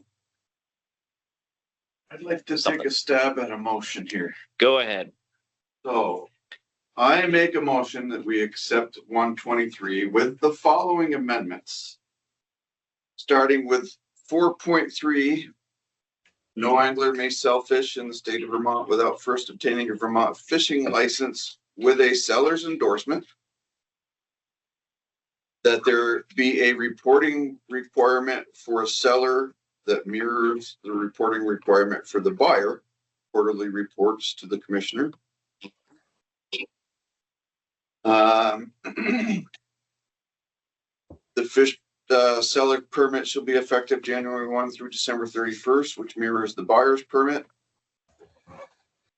And that section 6.0, which prohibits the sale and purchase of black and white crappie, be eliminated, that be allowed to continue.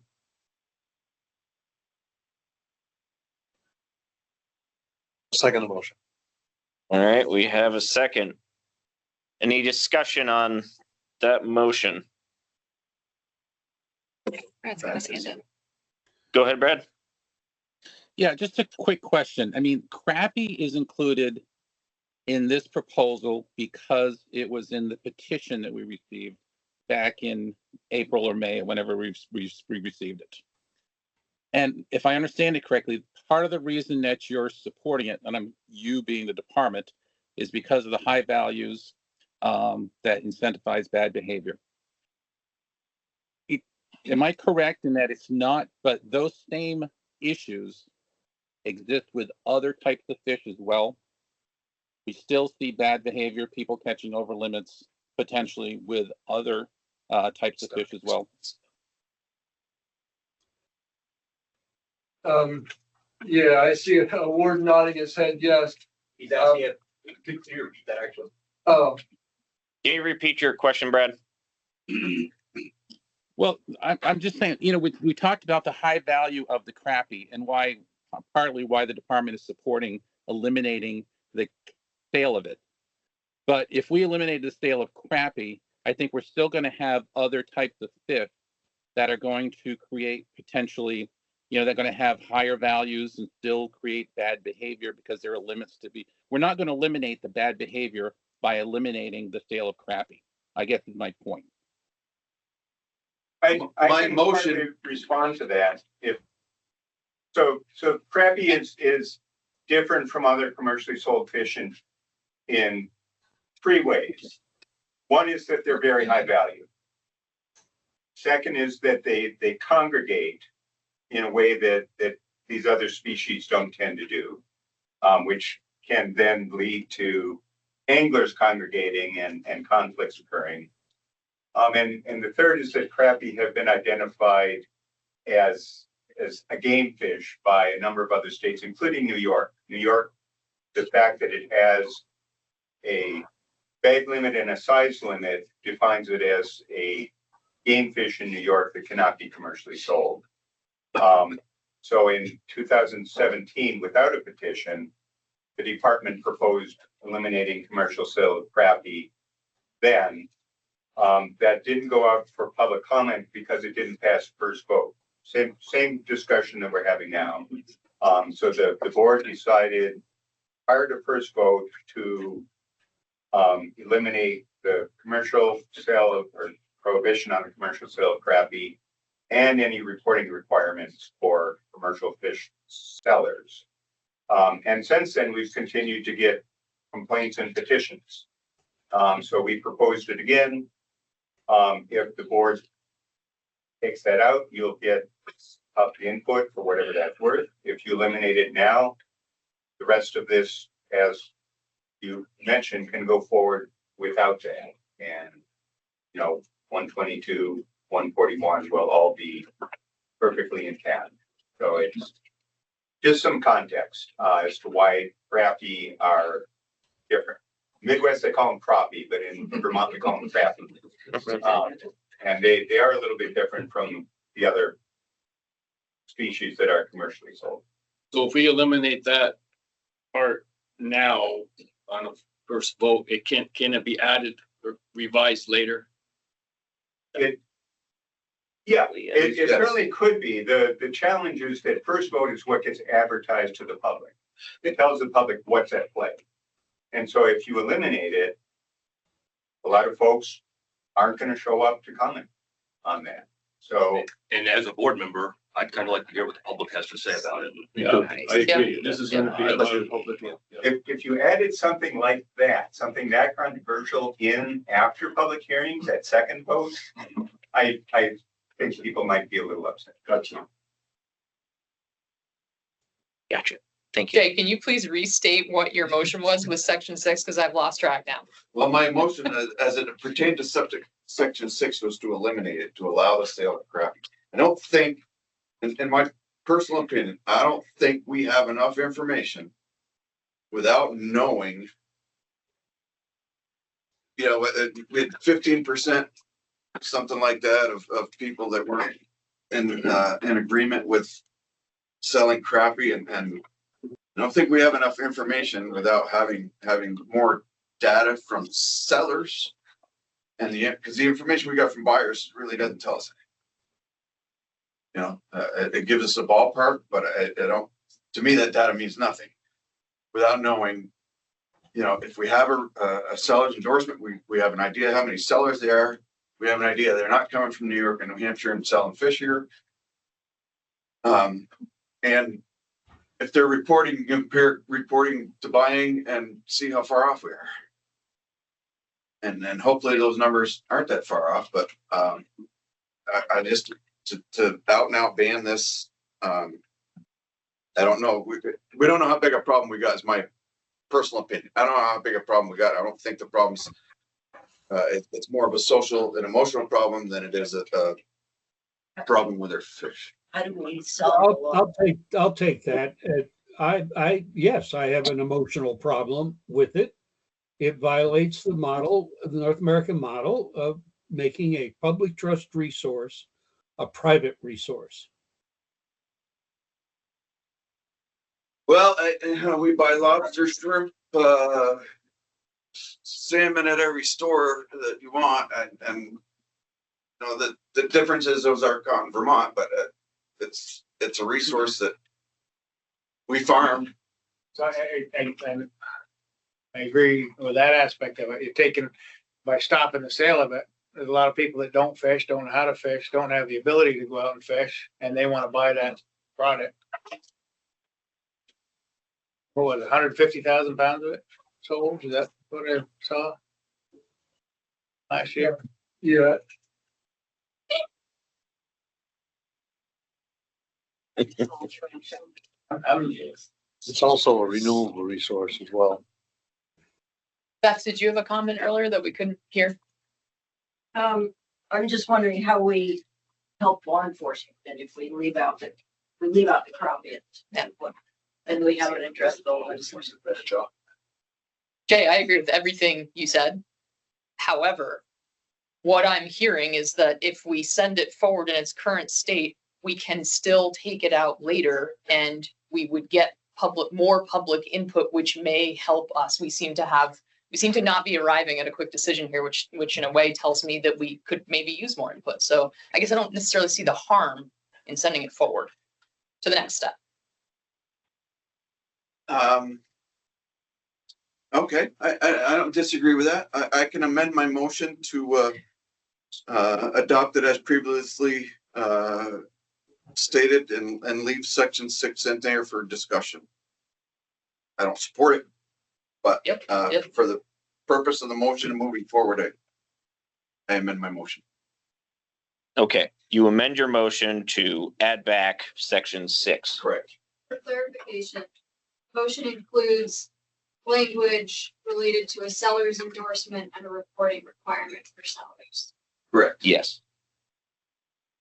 All right. So who seconded? Okay. Are you okay with that amendment? Yes.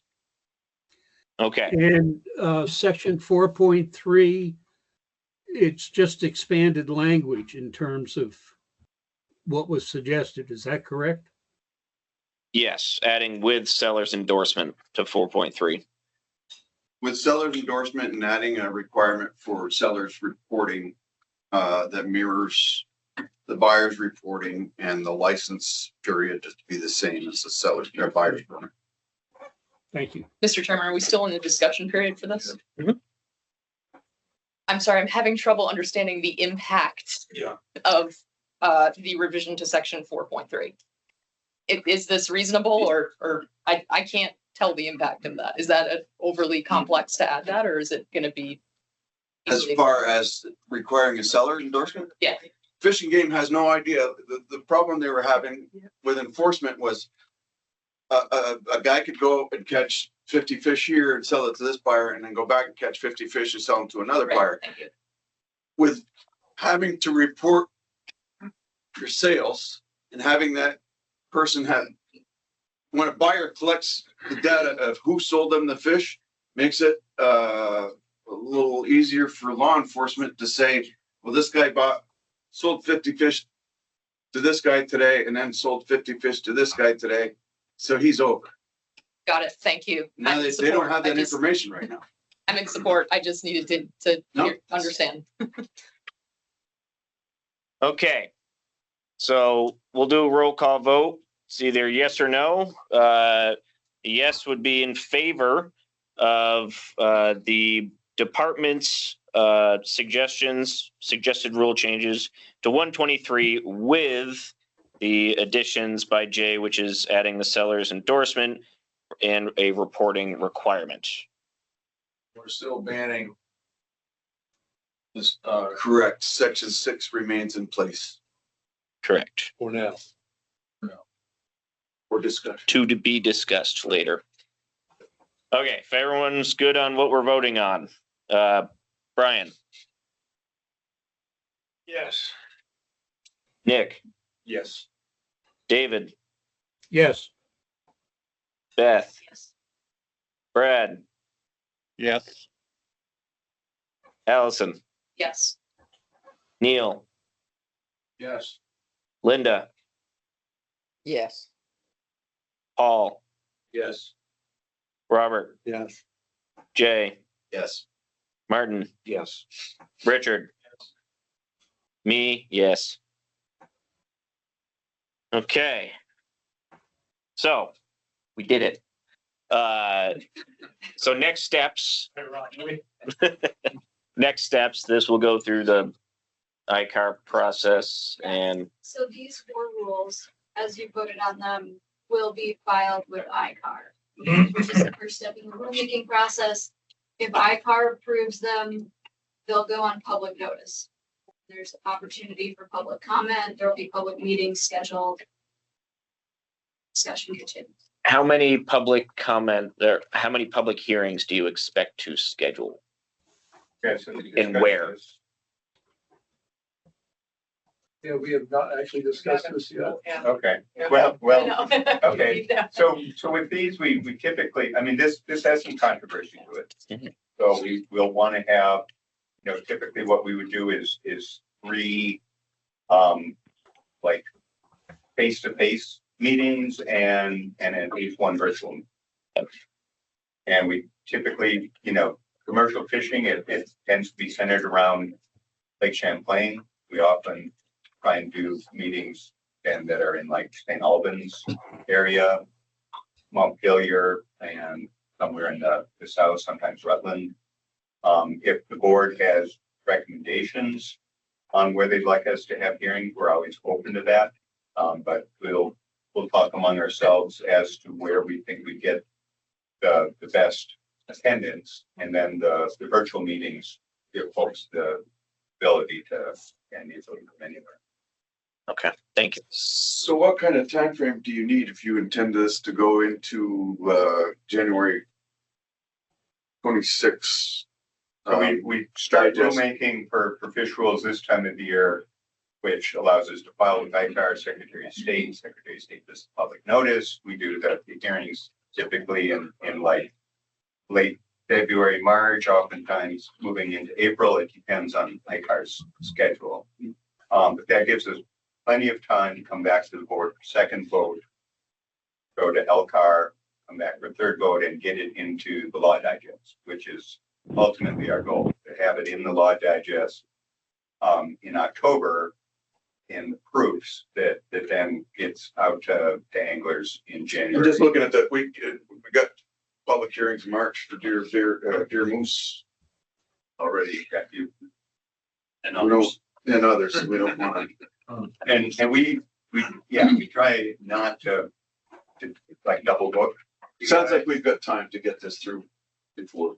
We have time and we'll, Just we'll means take those summer other meetings. hearings into account. But yeah, we know how busy you guys are. Oh, I wish I was done around for this. Well, thank you, everyone, for the presentation and all the information. So before we move on and we wake Nick up to talk about deer hunting, it is 7:15. Are we breaking for dinner?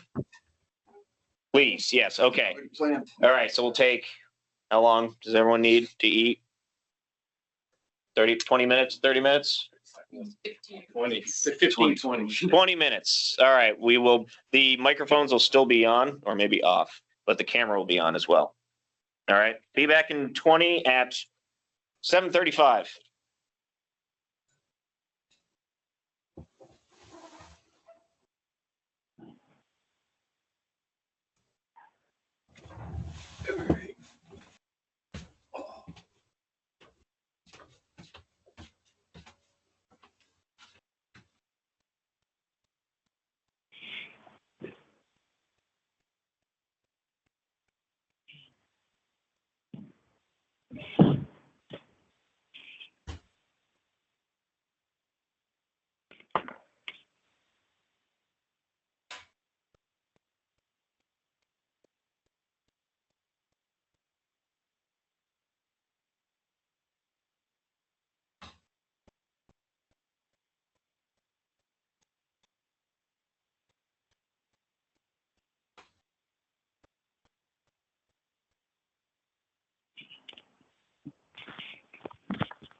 Take a break for dinner. Maybe up there.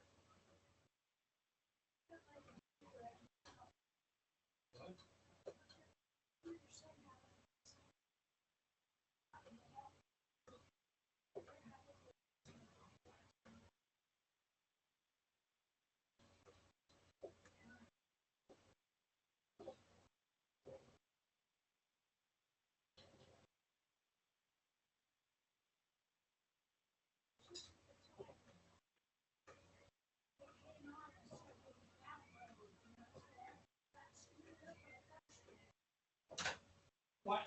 It was just at the time the computer came on and said there's a download coming on. So then I'll paste it up and I screwed up. Instead of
Why?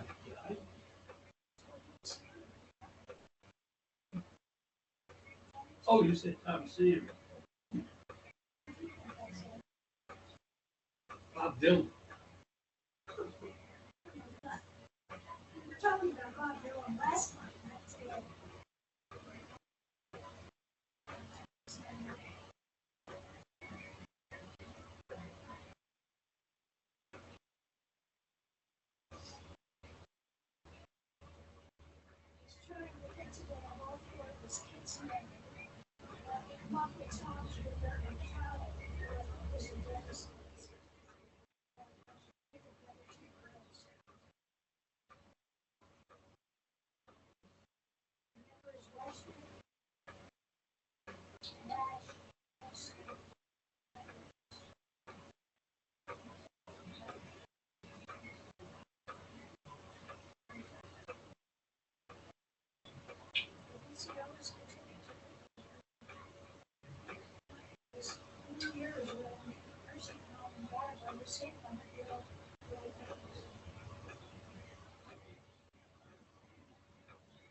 Because I remember all these big stories, all these people that are dying, and the history is like that.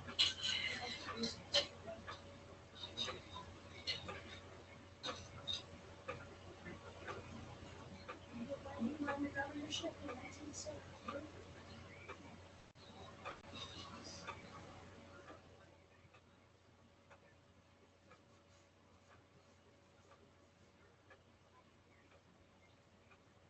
Only because of Odin.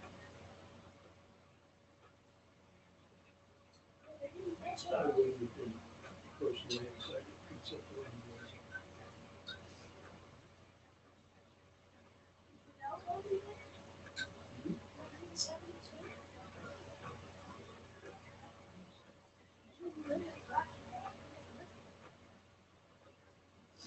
He one of the bars.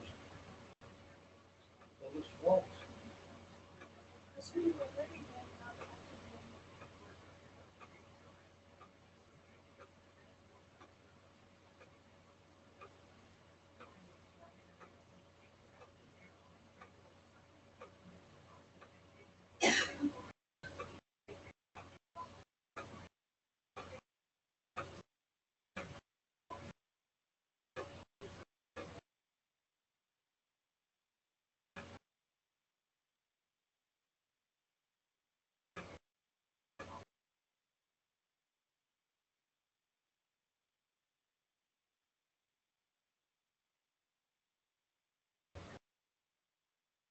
So,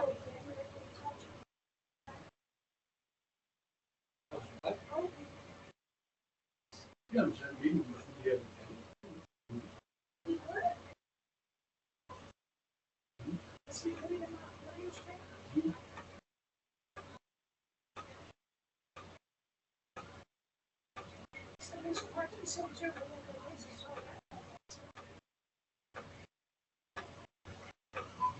I don't know yet. Oh, right.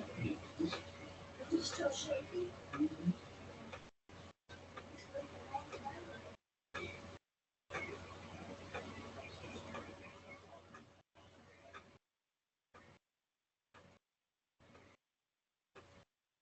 There's some meeting there.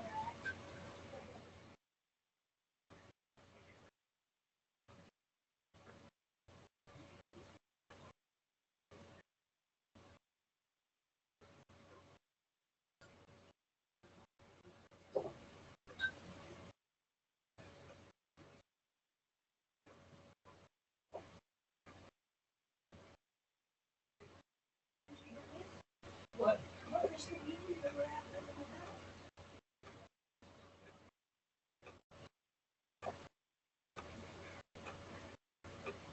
about the economy.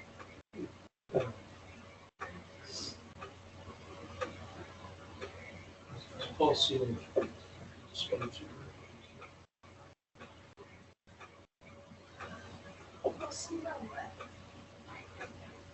Paul Sealy Group sponsored it. I don't know. I can't think of the name right now. Leave me alone for a bit.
All right, thanks, Matt.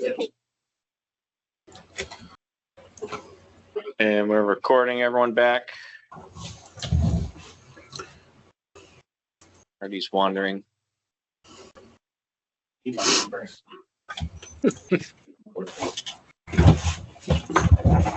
right. Still waiting on Marty, but we'll still wander in here. Moving along. Agenda number, item number 4, review of the 2024 deer hunting season. So I'll kick it over to the commissioner first. Great. Well, I will not take up any time and kick it to our director, John. And I will not take up much of your time and turn it over to Nick Fortin, our deer and moose project leader, as well as David Sawsville, the wildlife management program manager. But just to say, first of all, wow, that I'm worn out just being an observer from what you just went through. So kudos to you and apologies that we're going to keep the fire hose going. But Nick is going to be presenting to you tonight on the results from the 2024 deer season, as well as Nick, David, and the big game team's assessment of how the last regulation changes that were passed by this board 5 years ago have affected deer harvest and the deer hunting experience. We're doing this tonight, and we're not going to ask for a vote or anything from the board tonight. So thank you. Sigh of relief there. But it's important context for your meeting in February, because we will be coming to you with some recommendations for some adjustments to the deer hunting regulations that are based on the information that Nick will share with you tonight. So appreciate your time, because I know you've already had to absorb a lot, but Nick's got a great presentation as always. I'll turn it over to Nick and David. David, I don't know if you have any other comments to offer before we get going. Yeah, the main thing is Nick did this work, brought it to the team and did the bulk work. I want to give him that credit. And also just to mention meetings, we do have someone kind of scheduled out, and Abigail will be sending those around, I'm sure. But just to give you a heads up, the week of March 11th, so there's probably the 11th and the 13th are going to be 2 waterfowl meetings, and those will be in Essex Junction at the state office and Whitehall, New York. Once we get confirmed with New York, we're not sure which day is going to be in which location yet, but just have to kind of hold those aside. Now we do have the 3 deer meetings the 3rd week in May. We've got March. Yes, I'm sorry, I'm all over the place here. In March is the 17th is going to be in Bennington at Mount Anthony High School. The 18th is going to be at the other end of the state in Orleans at Lake Region High School.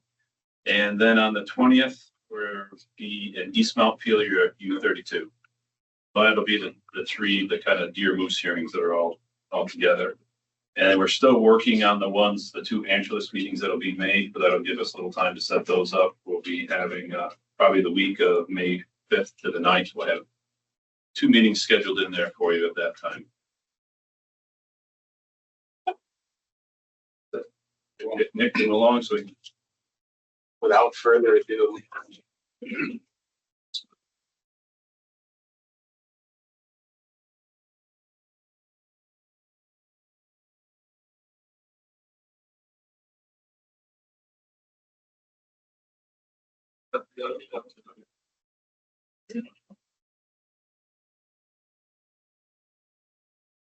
Okay. Main focus here is going to be the review, the report that hopefully you all have. I'm sure you've all read it, cover to cover already. Of the 2020 deer regulation changes, what effects they had, didn't have. But before I get into that, I do want to turn on the banner so it works. I do want to go over the 2020, so this past fall's deer harvest results. There's a 1-page summary handout, which I think you emailed to them also. Y'all should have that. These are not final numbers. They're very close to final numbers. We're still missing reports from 2 reporting stations because for some reason we still take paper reports. But anyway, these are going to be very close to final. So total harvest, 17,200 and change. That's up a bit from last year. Pretty consistent with where we've been in recent years. Our buck harvest was down about 5% overall. Antlerless harvest, of course, was up, made up for that. So we ended up with about 9,300 bucks. That's lower than the past 2 years, but higher than the 2 years before that. So not a big deal, except that our regular season, rifle season, was the lowest rifle season harvest we've had since 2015. So I don't know why. Weather conditions, deer activity, I don't know what the reason was.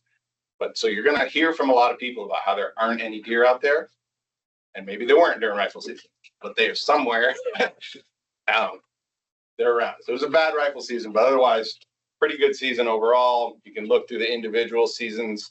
Almost all of them are up except for, in fact, all of them are up from last year except for the regular season.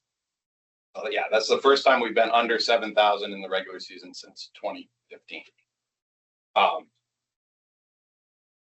Again, I can't explain it.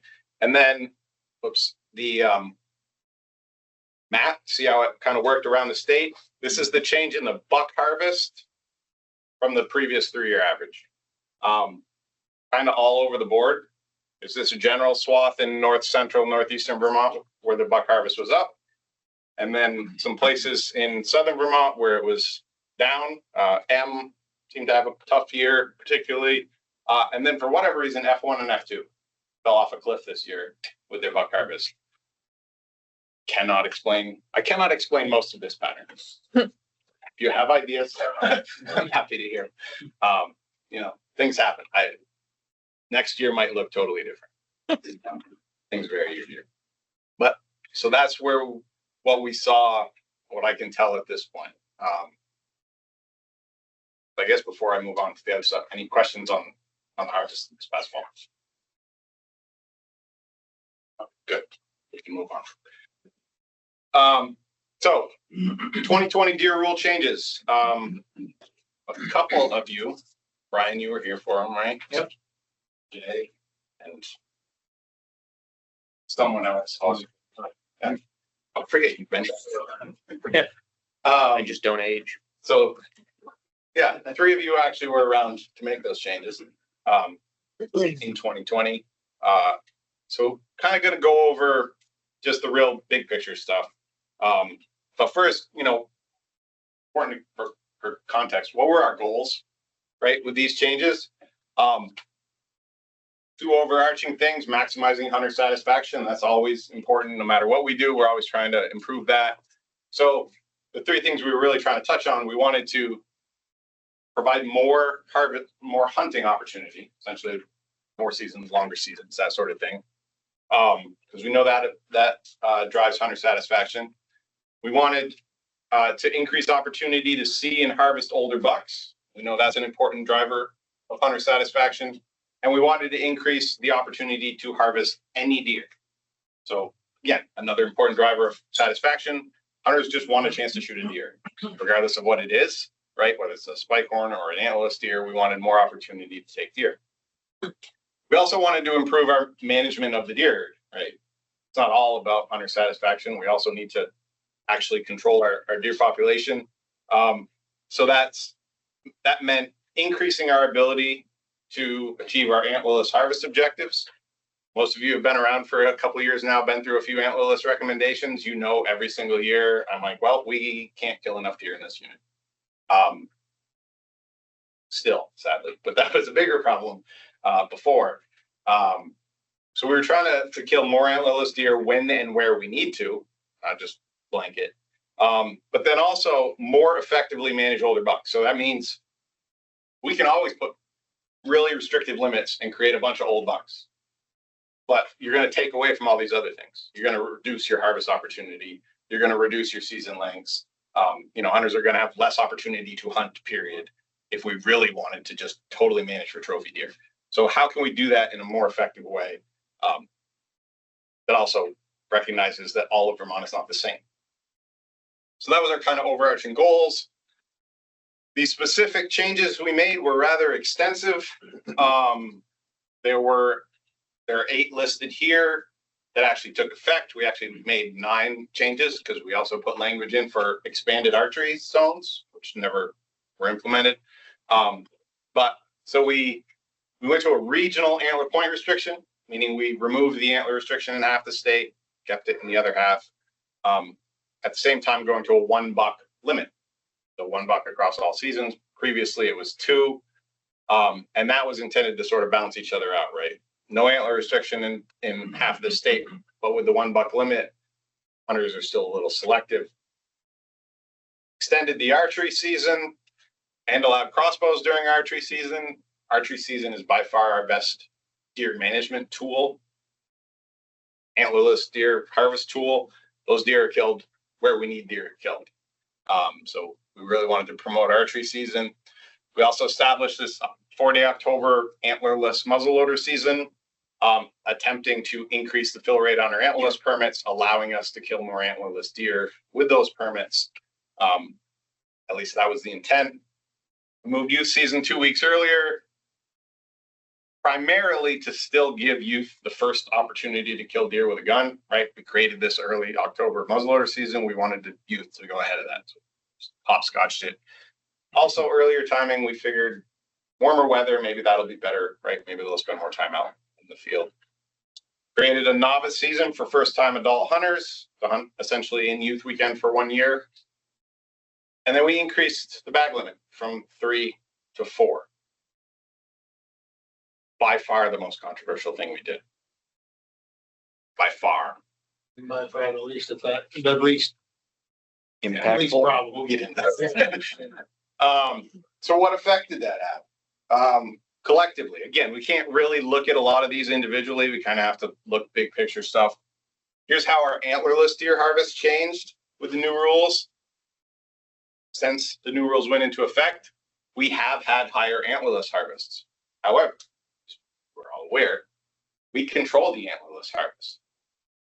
We wanted it to be lower, it would have been lower, but we wanted it to be higher. What I would take from this is that these rule changes allowed us to increase the antlerless harvest, because before we were hitting a ceiling at around just under 7,000 antlerless deer. We had that fluke year in 2018, but otherwise we struggled to kill 7,000 antlerless deer before. Now we're getting we're going to be very close to 8,000 this year. So we've increased our capacity to kill antlerless deer. Again, as most of you know, it's still not enough in some areas, but we increased that ability. We still maintain control. So this is not a result of the rule changes. We are able to do this because the rule changes gave us that ability. So what are the things that actually affected our antlerless harvest? Increasing the bag limit from 3 to 4 was not one of them. Even though if you talk to most hunters, this is the reason there are no deer left in the area they hunt. It's because everyone is killing 4 deer. But in reality, no one is killing 4 deer. Averaged about 100 hunters a year that reach that 4 deer bag limit. It's just a bit less, just under 1% of all successful hunters. It's like less than 0.1% of all hunters that reach that bag limit.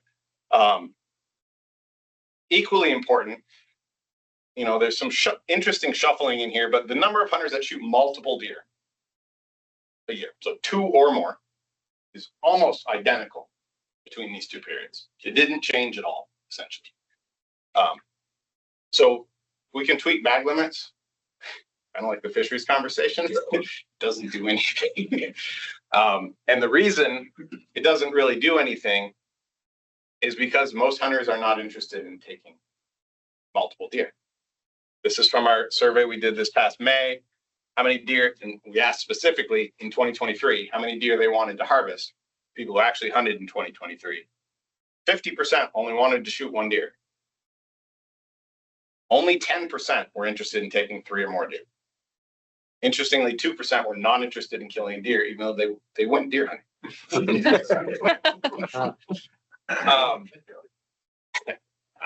Hey, it's not all about killing deer.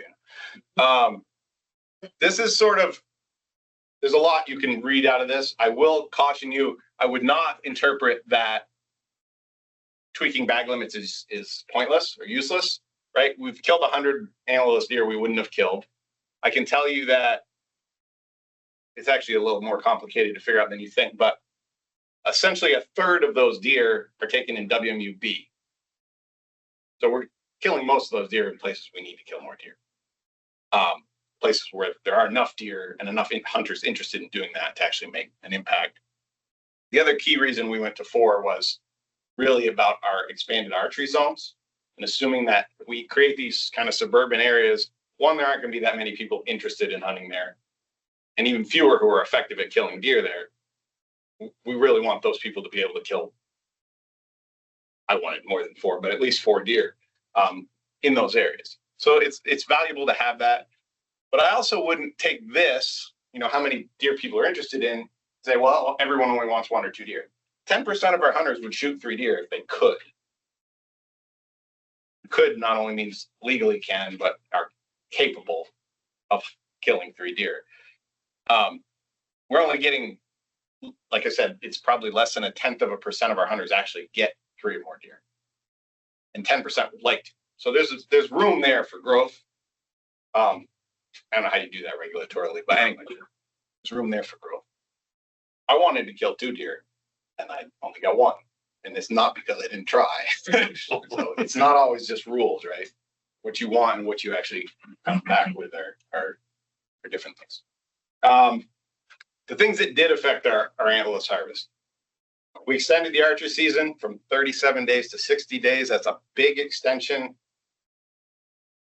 Typically, when you extend the length of a season for particularly big game animals, usually what you will see is you know, your hunters, say your average hunter hunts 10 days during archery season. Most of them are going to hunt 10 days, whether your season is 37 days long or 60 days long. They're just going to be pickier about which days they hunt, but they're not going to hunt more. And so normally what you would see, so in this case, the blue line is their cumulative daily harvest, so kind of how the harvest builds through the season prior to the change.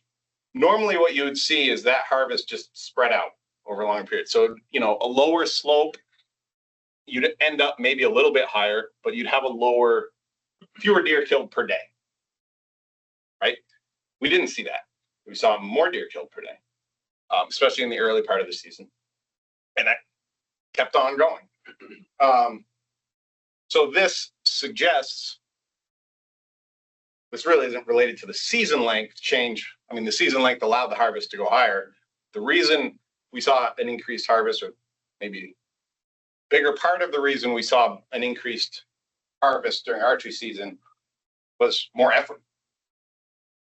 We actually increased hunter effort, it appears. And one of the main reasons we increased hunter effort is allowing crossbows. So this did have a pretty substantial effect.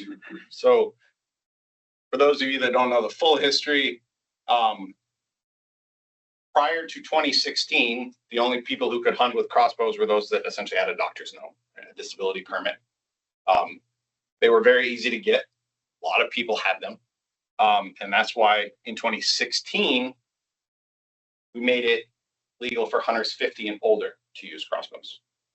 And then 2020, we just said, well, everyone can use crossbows.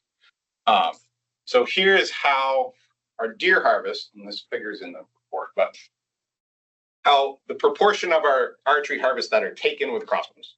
We don't really know what people are hunting with. And honestly, a lot of archery hunters I know use both, might switch from one day to the next. But this is what deer are taken with, based on how they're reported. So back in 2015, and I will say that probably is underreported because that was the first year we ever collected this information on harvest reports. We asked the difference. We used to just ask, was it a bow or was it a rifle? 2015, we split vertical bows and crossbows. So we distinguished between those two for the first time. So my guess is crossbows were underrepresented a little bit that first year. But anyway, the top line is 50 and older. As you can see, first year that was legal for them, most of them jumped right on the crossbows. 2020, when it became legal for everyone, that went from 10% to 60%. So that tells us at least half of our archery hunters immediately switched from vertical bows to crossbows. And that has now plateaued. So we're at, the combined one is the blue line. So we are at 78, well, it was 78 in 23, it was 77 this year. 77% of our archery harvest now occurs with crossbows. There is a very slight improvement in success rate in using a crossbow versus a compound bow or vertical bow, but not enough to really affect the harvest. You know, you might see a 1% bump in the harvest because crossbows are a little better implement, more effective implement. But the bigger change that crossbows make is that more people are archery hunting. These are archery license sales. And you can see, I mean, 2020 was the pandemic, so everything just happened immediately, right? Because everyone had all the time in the world, but they more or less stayed there. So we've seen, I think it was a 28% increase in archery license sales. I would attribute most of that to crossbows. Longer season might help a little bit, but most of that is people being able to use crossbows. And the piece we can't really get at, so we know we have more hunters. We've definitely recruited more women, more young hunters, particularly, but just across the board, more people hunting. A lot of these people already had hunting licenses. They're not new hunters per se, but they took up archery. The piece we can't really get at is how much crossbows affect the time that a hunter spends afield. So I would argue that crossbows are a much easier implement to use, right? You don't have to practice anywhere near as much to be proficient with them.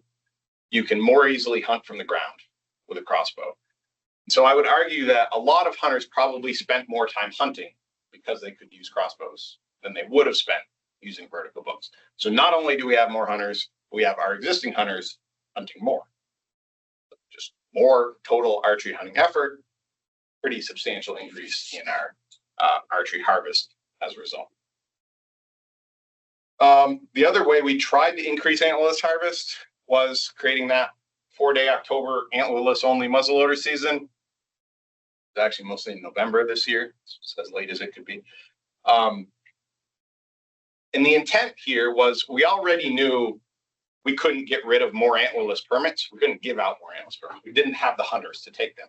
The hope was that with this early season, ahead of rifle season, we would increase the fill rate, right? The success rate on those permits. Deer hadn't been pressured. They'd essentially be easy to kill in October. And so we'd have much higher fill rates. We wouldn't have to issue as many permits to kill the number of antlerless deer we want. We did have we have had, I should say, decent participation in this season. So again, from our survey, hunter survey in 2023, 25% of our active hunters actually hunted during this October season. That works out to about 14,000 hunters. We figured we did learn some things from the survey that we have fewer active hunters than we thought before. We're best guess about 55,000 people a year that actually go out hunting. We sell like 70,000 licenses, but only 55,000 or so actually go afield for deer. So 25% of them hunted this season, but 39% of them had a permit, had an antlerless permit. So only 2/3 of permit holders actually hunted in this October season. And 4 out of 5 permit holders who actually tried to fill their permit hunted in this season. So 20% of the people who tried to fill their antlerless permit did not hunt this season, which maybe they waited till December. It's a 4-day season in October. Maybe they were busy. Who knows? There's lots of reasons why people might not hunt this season, but a lot of people did take advantage of it. And the harvest was definitely not what people thought, what a lot of people thought it would be. But roughly, other than 2020, which, you know, again, pandemic, bit of a fluke, but we've been killing 1,000 deer a year for the last, including this year, 2024, we're at right at 1,100. So we've gone 860, 1,100, 800, 1,100 the last 4 years. That's 1,000 deer that, you know, we would have killed them, but we're filling about 5% of our antlerless permits. So there were a lot of people who were like, oh, those deer are going to be so naive before rifle season. We're going to like 50% success rates. No, it's still deer hunting. They're still hard to kill, turns out. And it amounts to about a little over 30% of our total muzzleloader harvest, which is just a hair better than what we would expect, given that it's 30, I think it's 31% of our muzzleloader, collective muzzleloader season, right? 9 days in December, 4 in October, 4 out of 13 is 31%. I didn't do that in my head. But so it's just a hair better than what we would expect given the number of days. But if you factor in, if you consider that 20% of the people who've tried to fill antlerless permits didn't even hunt this season, these hunters do better. These are more successful than December muzzleloader season, which is probably that little bit of difference that happens from deer being naive ahead of rifle season. Another key part of this, benefit of this, though, I will say, these are all deer that turns out would have been taken in December. We did not increase our total harvest or success rate, because I'll show you in a second. But these deer are taken 6 weeks earlier than they would have been taken before. That's a good thing, right? Not because of any sort of, oh my God, a buck wasted energy trying to breed a doe that then we killed. That's not a thing, no matter how many hunters think it is. But the food that they would eat for 6 weeks is valuable. And now it's going to deer that probably do survive, you know, are going to go into the winter. So that food is left over. That is a real value, at least in the current year. So removing deer earlier, that's a good thing. Little higher success is a good thing. Like I said, didn't change our antlerless permit fill rate at all, right? They've been 13 something percent the last 3 years. This year we were right at 14%, 14.1 or something. So we're like right here. It did not do that. So that's something we got to work on, because we do need to be able to kill more deer with these permits. So like I said, it basically, we took deer that would have been killed in December and moved them to October, but we did not increase the total number of kills. Part of that probably is that we have now actually reduced the number of muzzleloader hunters we have. This was largely an expected result of the 1 buck limit. Right? A lot of hunters do not purchase their muzzleloader license until they know they didn't kill a buck during rifle season, because they don't care to hunt if they don't have a buck dead. So we, you know, again, 2020 held okay, but then since then we've been, I don't know what the percentage is, 15, 10, 12, 15% lower since the change, essentially. So we have actually reduced our capacity to kill deer with antlerless permits. because we have fewer muzzleloader hunters. So we can't even get rid of the same number of permits we used to be able to get rid of before. Not a big change, but we haven't made anything better in this regard. Moving on to some other changes. A lot of you have heard me talk about this. I presented some of this information last March at our public hearings, but so we moved youth weekend 2 weeks earlier, thinking, you know, better weather, great, still giving them the first opportunity with a gun, should all be good. Turns out wasn't actually all that good. Our youth weekend harvest has been consistently lower since we made that change. Now, you could look at this and say, well, that's just a long-term declining trend. You know, maybe it's driven by license sales or something else.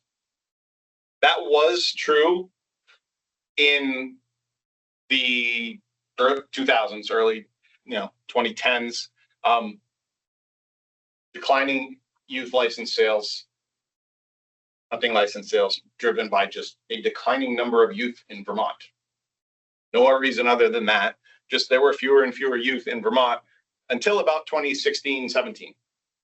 That number plateaued since then. And our youth hunting license sales have actually been relatively stable over the past 8 years or so. So this is not about fewer youth hunters. This is about the regulation changes that we made. So there are two reasons this happened. One is lower participation. Not because they're not buying a hunting license, but we've actually seen a lower percentage of our youth hunting license holders even acquire a youth weekend deer tag, which is weird because it's free and all you have to do is check a box when you get your license. But we actually have seen it was 86% very consistently before, and it immediately dropped to 80% when we made the change. So some group of people decided that I'm not even going to try to hunt youth weekend.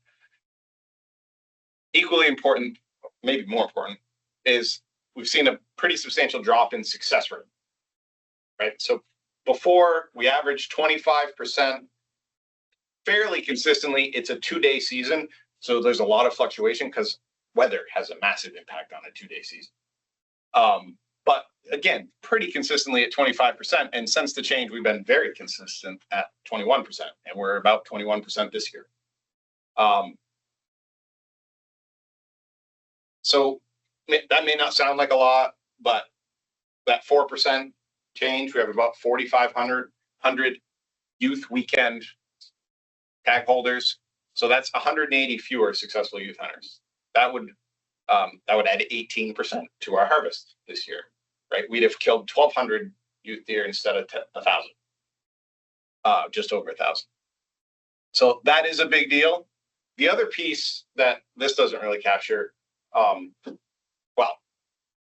so we know success rate is lower, right? Now, that's not good. But why is it lower? The earlier timing might be part of that, how it affects deer behavior. I will say the buck harvest declined more than the antlerless harvest. So a lot of you understand the pre-rut activity, which youth weekend was probably the best weekend you could have possibly hunted before, when it was the weekend before our rifle season. Bucks are super active. We moved them out of that. And so the lack of buck activity might explain some of that decline. But I would argue, I think the bigger factor is conflict with other activities in October, right? All fall sports are still going on in late October. All of them. Every team's still playing. In early November, unless you're in a state championship game, most sports are done. You're kind of in that in-between window. And anecdotally, we heard that from a lot of hunters at check stations. So our staff work check stations on youth weekend. And we heard from a lot of families. They brought a kid in with a deer, of course, that's who we're talking to. But they have another child, and they're like, are you going out again? And nope, he's got a soccer game tomorrow. So they hunt maybe one morning, one evening, instead of hunting the whole weekend. So they're still hunting, but they're not hunting as much. So I think the conflict with other activities is the bigger issue with that earlier season timing. Either way, not a good thing, right? Both for recruiting youth hunters, but also because this is really important for our biological data collection. And we need, we need them to kill more deer so we can collect more data. Which is a selfish reason to want this season to do better. But more importantly, this is recruiting youth hunters. So we also did that, established that novice season, right? So first time adult hunters, anyone who had purchased their first hunting license within the previous 12 months could hunt in this, essentially hunt and youth weekend for 1 year. We have had pretty good participation in this season. So the table that's in your report doesn't include the number of hunter ed grads, because I didn't get that information until yesterday. But we expected to have 200 to maybe 300 people a year participate in this season.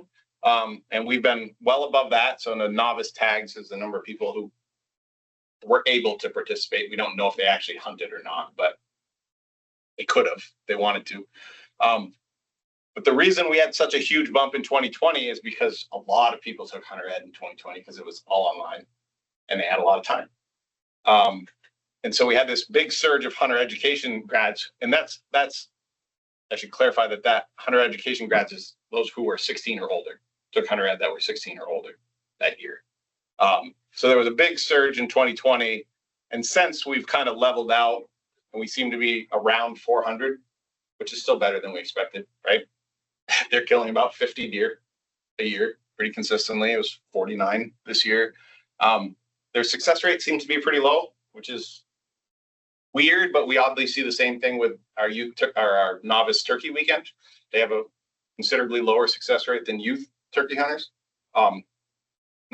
It's not clear why that is, but regardless, we're getting a lot of hunters, some good experience, mentored experience in the field. So I would argue this has been a success, more hunters than we expected. So it's great.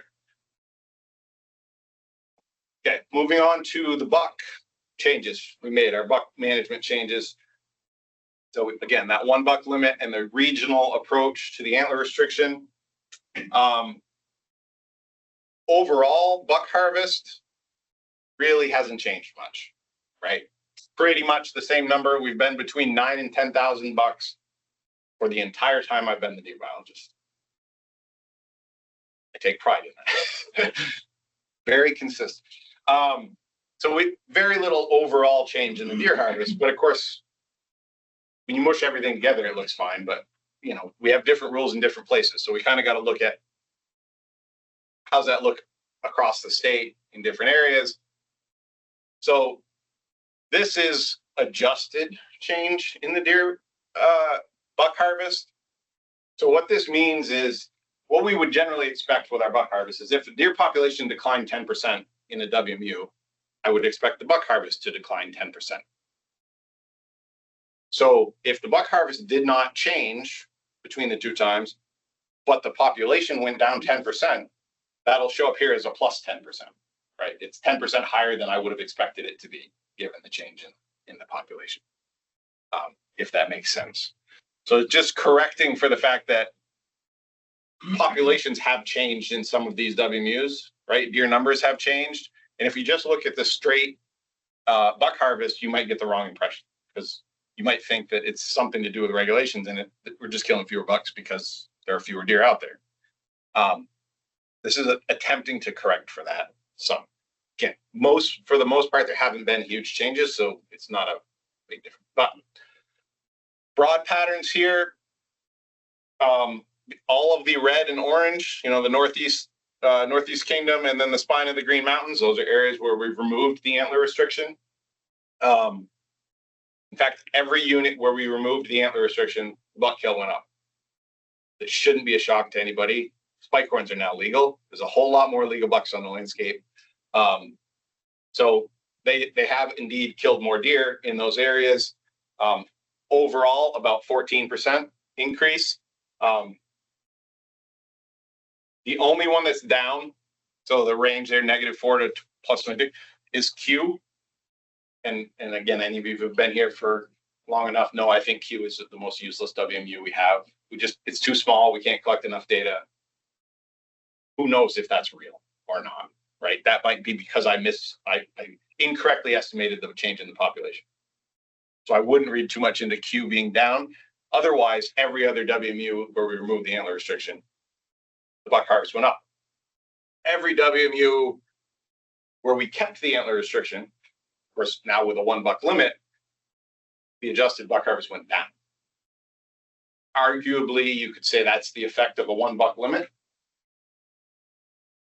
Maybe it is. None of them changed dramatically. The biggest changes were these -9s, the green color on there in H and K. That's still not that dramatic, right? In total buck kill. The thing I would more point out here is just how much people in the Northeast Kingdom like to kill deer. Make them legal. And so the reason we did this, or the reason there were a lot of reasons why we made these changes, right? We made everything more complex for people.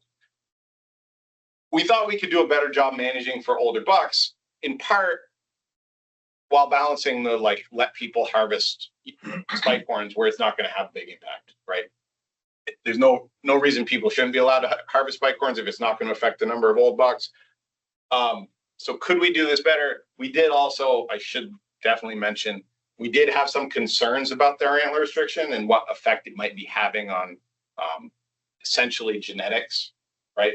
By selecting for, by killing all the larger antlered yearlings and letting all the small antlered ones live. We had some concerns about that. So that's was part of the driver for why we thought we could do this in a better way. So again, ultimately our goal was, can we do that without dramatically impacting the number of mature bucks? What we're really interested in is how many mature bucks are out there on the landscape, not how many hunters kill, right? It's the opportunity we want to provide. If hunters choose to shoot the first spike horn that walks in front of them, but there's a lot of mature bucks out there, well, that's their choice, right? But it's really hard to measure how many are out there. What we can measure is how many hunters kill. Presumably, they're closely related, right? There's a lot out there, hunters are going to kill more. This is the change in mature bucks. So 3 years old and older, just the straight number of mature bucks. No, this isn't corrected for anything. Change in the number of mature bucks taken each year based on all the age data that we get. Interpolated as best I could. So you see, this is all over the board, right? This is just a mess. Doesn't make a lot of sense. But generally, places where we kept the antler restriction, we saw a pretty dramatic increase. I'll call it dramatic, 14% increase in the number of mature bucks taken. If you remember from the previous slide, they took fewer total bucks, even corrected for population change, but more mature bucks. So in most of these places, we've at least stabilized deer numbers, if not knocked them down a hair. So this is hunters being more selective, more so than anything else. It's not that we actually have a ton more out there in 4 years. It takes longer than that to get deer into these age classes. This is mostly hunters being more selective. F1 and F2, pretty dramatic increases in mature bucks taken. Places where we removed the antler restriction, so these are the ones you'd be concerned about, right? Got rid of our antler restriction. These are the ones where you're going to maybe lose your mature bucks because we're killing too many young bucks. All over the board. Hard to make a lot of sense out of this. I would caution that, so there are 5 WMUs where we saw a decline in the number of mature bucks taken. This E2 was down 12%. This 4 deer. It's not a real something you'd be concerned about. There's not many deer killed in E2, right? So that's not, I think it was 4. This is a very small number of deer. Similarly in M, which was only down 8%, it's a very small number of deer. Some fluke of age structure could make that happen, right? Bad age class. One bad age class could do that. So I wouldn't worry much about those. The one that stands out and should stand out is D1, right? 34% decline in the number of mature bucks. That's a unit that kills a lot of deer, relatively speaking. If not for D1, all of the other ones would kind of average out and you'd have almost no change. You know, the pluses would cancel out the minuses, but D1 is essentially all of that 7% decline collectively. So that's not good. And the way we were trying to, so again, that I can look at number of mature bucks every year. That's gonna change, and someone wants to get way into the weeds on age structure, we can do that, but that's gonna change year to year all the time. The way we wanted to track whether we were meeting our objective is by looking at harvest rate. So the way you manage buck age structure, no matter what regulation you're changing, is you're trying to tweak what percentage of the bucks do hunters kill every year, right? That if they kill a lower percentage, more of them are surviving to older age classes. So that's always what you're trying to manage. The best way to measure that, the best way we have to measure that, is the percentage of yearlings in the buck harvest, right? High percentage of yearlings means you're killing a large percentage of your bucks each year. So what's left is young. Every year is the young ones that come in, right? There aren't those old ones out there. And the threshold we came up with was 50%. If you hit 50% yearlings, you're probably killing too many to meet our mature buck objectives, right? We're not going to have enough deer survive to older age classes if we're killing more than 50% yearlings. So D1, again, is the problem child. Makes me think 50% was a pretty good threshold when that's the one that hit 50% the last 3 years. And I will tell you, it's going to be over 50% again this year. And they have lost the most mature bucks, or have biggest decline in the harvest. So D1 has not worked. Otherwise, I would say most every other WMU has worked just fine. Right? We've allowed hunters to shoot whatever buck they're happy to shoot. We're still getting the numbers of mature bucks we want out there. It doesn't really seem to have changed dramatically anywhere except in D1, where we seem to be killing too many. Too high of a harvest rate.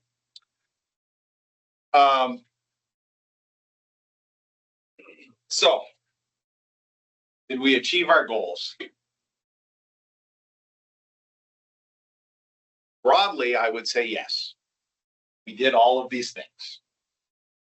But when you get into the details, there are some things that did not go as expected and that we would like to correct, like to adjust. So yeah, I mean, we provided more hunting opportunity. In most cases, we increased our harvest of mature bucks. We provided hunters opportunity not only to take more antlerless deer, but to take spike horns in a large portion of the state. So more buck harvest opportunity. We did increase our ability to kill antlerless deer. Not enough, but we did increase it. And again, I think this approach now is a more effective way to manage for older bucks than just the blanket antler restriction we had before. But clearly, I pointed out there were some issues, right? Youth weekend did not work as expected. D1 is a problem. And we need to kill more antlerless deer, at least. You need the ability to kill more antlerless deer in some areas. So where do we go from here? We will be recommending some changes in February. Yes, we know what those are. No, I'm not going to list them all off tonight. So that'll be the first vote. I just went through this the fish rules, but that starts the process. We have public hearings scheduled in March. David just went over. We'll also have the 2 in May. So all 5 of those will take public comment on these proposed rule changes that we'll recommend next month. We'll have presentations and all sorts of information online as well. We'll take comments by email as well. And then our current ballparking right now would be second and final votes in the summer. Most likely June and hopefully July, August. But again, attempting to get this into our law digest, which goes to printers at the end of September. Well, we work on it in August. So it needs to mostly be done in August for us to really get it all in there and look nice. Look like we knew what we were putting in there. So that's our timeline to get it in the law digest, and then everything would take effect in 26. So regardless of what we propose next month, this coming fall is going to be the same as what we've been working on for the past few years. I will give you some hints that we're going to recommend moving youth weekend back to the weekend before rifle season. And the rest of the changes are more about hunting up, well, killing more antlerless deer, of course, but also some tweaks to hunter opportunity, trying to give a little more opportunity to hunters where we can. We're not doing anything, I would argue, as extensive as what we did last time. These are, for the most part, smaller changes. Undoubtedly, some will be controversial, but so with that, happy to take any questions. Awake enough to ask questions. Right. So you got the fill rate, you said 4% muzzleloader, which is say one of the years, 4%. Is that total number of permits that were given out or total permits that you had available? Oh, for the October season? For any of the, for all muzzleloader. So that 4% is the fill rate for the permits in that October season only. Okay. For the permits that had been sold as of the time of that season. Okay. Which is most of them. There are a few hundred sold after that, but most of them are sold. Do you have a lot left over? Yes, every year. This year we have a little over 4,000 left over. 20, I think we sold 23,800, something like that. That seems to be our cap. That's probably the number of muzzleloader hunters that have any interest in killing them. Brad? Yeah, quick question, Nick, and I'm sorry if I missed it. I think I saw where you showed the youth licenses and how they've changed in the novice and actually the antler ones. How did the rifle season licenses compare this year to last? And I'm just thinking because of the total buck population decrease or take decrease. I wondered how that works relative to the license sold. I don't know what that would just be general hunting license sales. And I don't know, I haven't heard how that changed this year. No, I think it's pretty flat. Yeah. A couple of years. It's been pretty flat for a while. But again, it's hard to gauge because, everyone who buys a hunting license can hunt deer. It's not the best indicator of who actually goes deer hunting in a given year. We have a fair number of kind of weekend warrior type hunters that may go, may not. And like I said earlier, we learned from our survey this year that that's a larger group of our hunters than we used to think it was. We used to think about 85% of the people who purchased a hunting license in a given year would actually go hunt deer. And it's now based on that survey, it's like 73, 75%. It's considerably lower than where it used to be. So I don't think license sales broadly have declined, but I also don't think it's a great indicator of how many people go deer hunting. No, I think that's fair. I'm thinking more in terms of the impact the rule changes may have had on license sales. That's all. Whether if it really improves hunter opportunity, is it expanding our hunter base at the same time? And I know we did that through novice and youth, but that's kind of the point I was trying to get to. Yeah, and again, I think we've broadly flatlined. I mean, it's hard because COVID did cause an uptick. So maybe COVID is the reason we've flatlined. But I think broadly our total license sales have been pretty consistent. I think something we need to reinforce too is that we can expand opportunity, as Nick said, add another 30 days, but I only have so many days off that I can put to that, right? And unless you're retired, you don't have unlimited opportunity. Yeah, that's definitely something we got from our survey and from other work we've done in the last 5+ years is hunters are not going to hunt more. We can make all the new seasons in the world and they're going to hunt when they have time to hunt. For most of them, that's pretty limited. For the vast majority, that's rifle season. That's when they're gonna hunt. They only have 1 or 2 weekends off. Maybe they can take a couple days during the week. They're gonna do it during rifle season. So I don't, yeah, making new seasons probably isn't gonna do anything. And I think, I don't know if you track this at all, the lifetime licenses. But I think there's been a change over the years. I mean, when I was a kid, parents never thought the opportunity to buy us a lifetime license and the money it would have saved. But I know I have friends that are buying their 1 or 2 year old kids lifetime licenses now. But they aren't gonna hunt for the next 10, 12, 15 years. Yeah, so I mean, we are doing a pretty good job of tracking that. I do think I kind of probably agree with you that that's probably why we saw the shift from, thinking it was 85% of our license holders that used to deer hunt, and now it's maybe 75. Because a large percentage of our license holders have permanent or lifetime licenses. And if they renew that just to go fishing, we don't know that. They renewed their hunting license too in the process, right? So there's a piece there we can't really track that probably is resulting in this overestimate of hunters. So you're Just to fill that in before you go, one thing they do have when you buy your licenses, is they ask if you tend to hunt or fish. They try to break that down. They're now on the renewals. I intend to clean my garage too, but So your 55,000 number was the number of deer hunters every year? That was based on the survey. So, the survey asked, it was everyone who held a license in the last 5 years, I think. Yeah, and so, a sample of those people, and it asked them, did you hunt deer in 2023?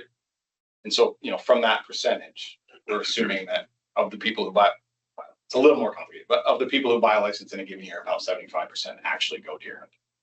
And that works out to about 55,000 hunters. And do we get a lot of out of state? I mean, that's considering the number of people in Vermont, that seems like a really high percentage. Are there a lot of people from out of state? I mean, we actually have one of the higher percentages of our population that hunts of any state. So yeah, I mean, that's going toward 10% of our population, right?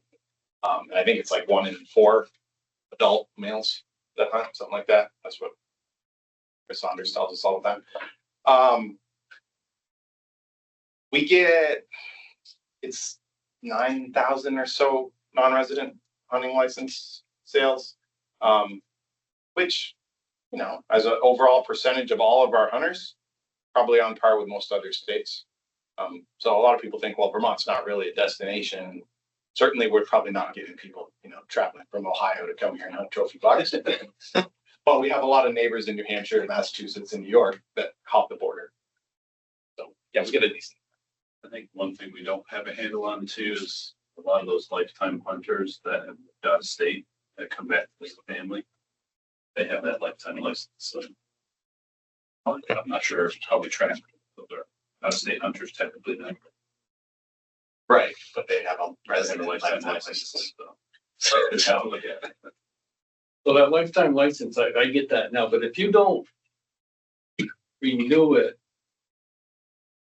do you lose it? No. Say in your questionnaire, you're not gonna hunt, but you always have it. I know that there's a lot of trappers have gotten that, but they don't trap. So they've been trying to tell people, if you don't trap, don't buy that, don't get the trapping lifetime license. Is that because it skews the data? Yeah, trapping's a little more complicated. I mean, it's the same sort of idea, and I don't know, maybe now when you renew it. Yeah, and I know they're trying to figure this out because all permanent ones are worse than lifetime, because lifetime licenses for kids are literally just your hunting license. You have to buy all the add-on stuff. Permanent licenses have like everything. Yeah, that's what did I say lifetime? You did, but I knew what you meant. Yeah. But that gets complicated when we start talking like how many muzzleloader hunters do we have? How many archery hunters do they have? Because every permanent license has a muzzleloader and archery. And those older hunters they're aging out, but they have that license till they die, right? Yeah, and even if they renew every year to go sit on their stump during rifle season for 1 day, I think they have an archery license and a muzzleloader license, which they're definitely not using, right? So there's things there that are hard to track, and kind of why what I showed you for archery license sales and muzzleloader license sales does not include permanent license holders. So those are not like how many hunters we have. That's just how many licenses we sold. So we have more hunters than what I showed on those.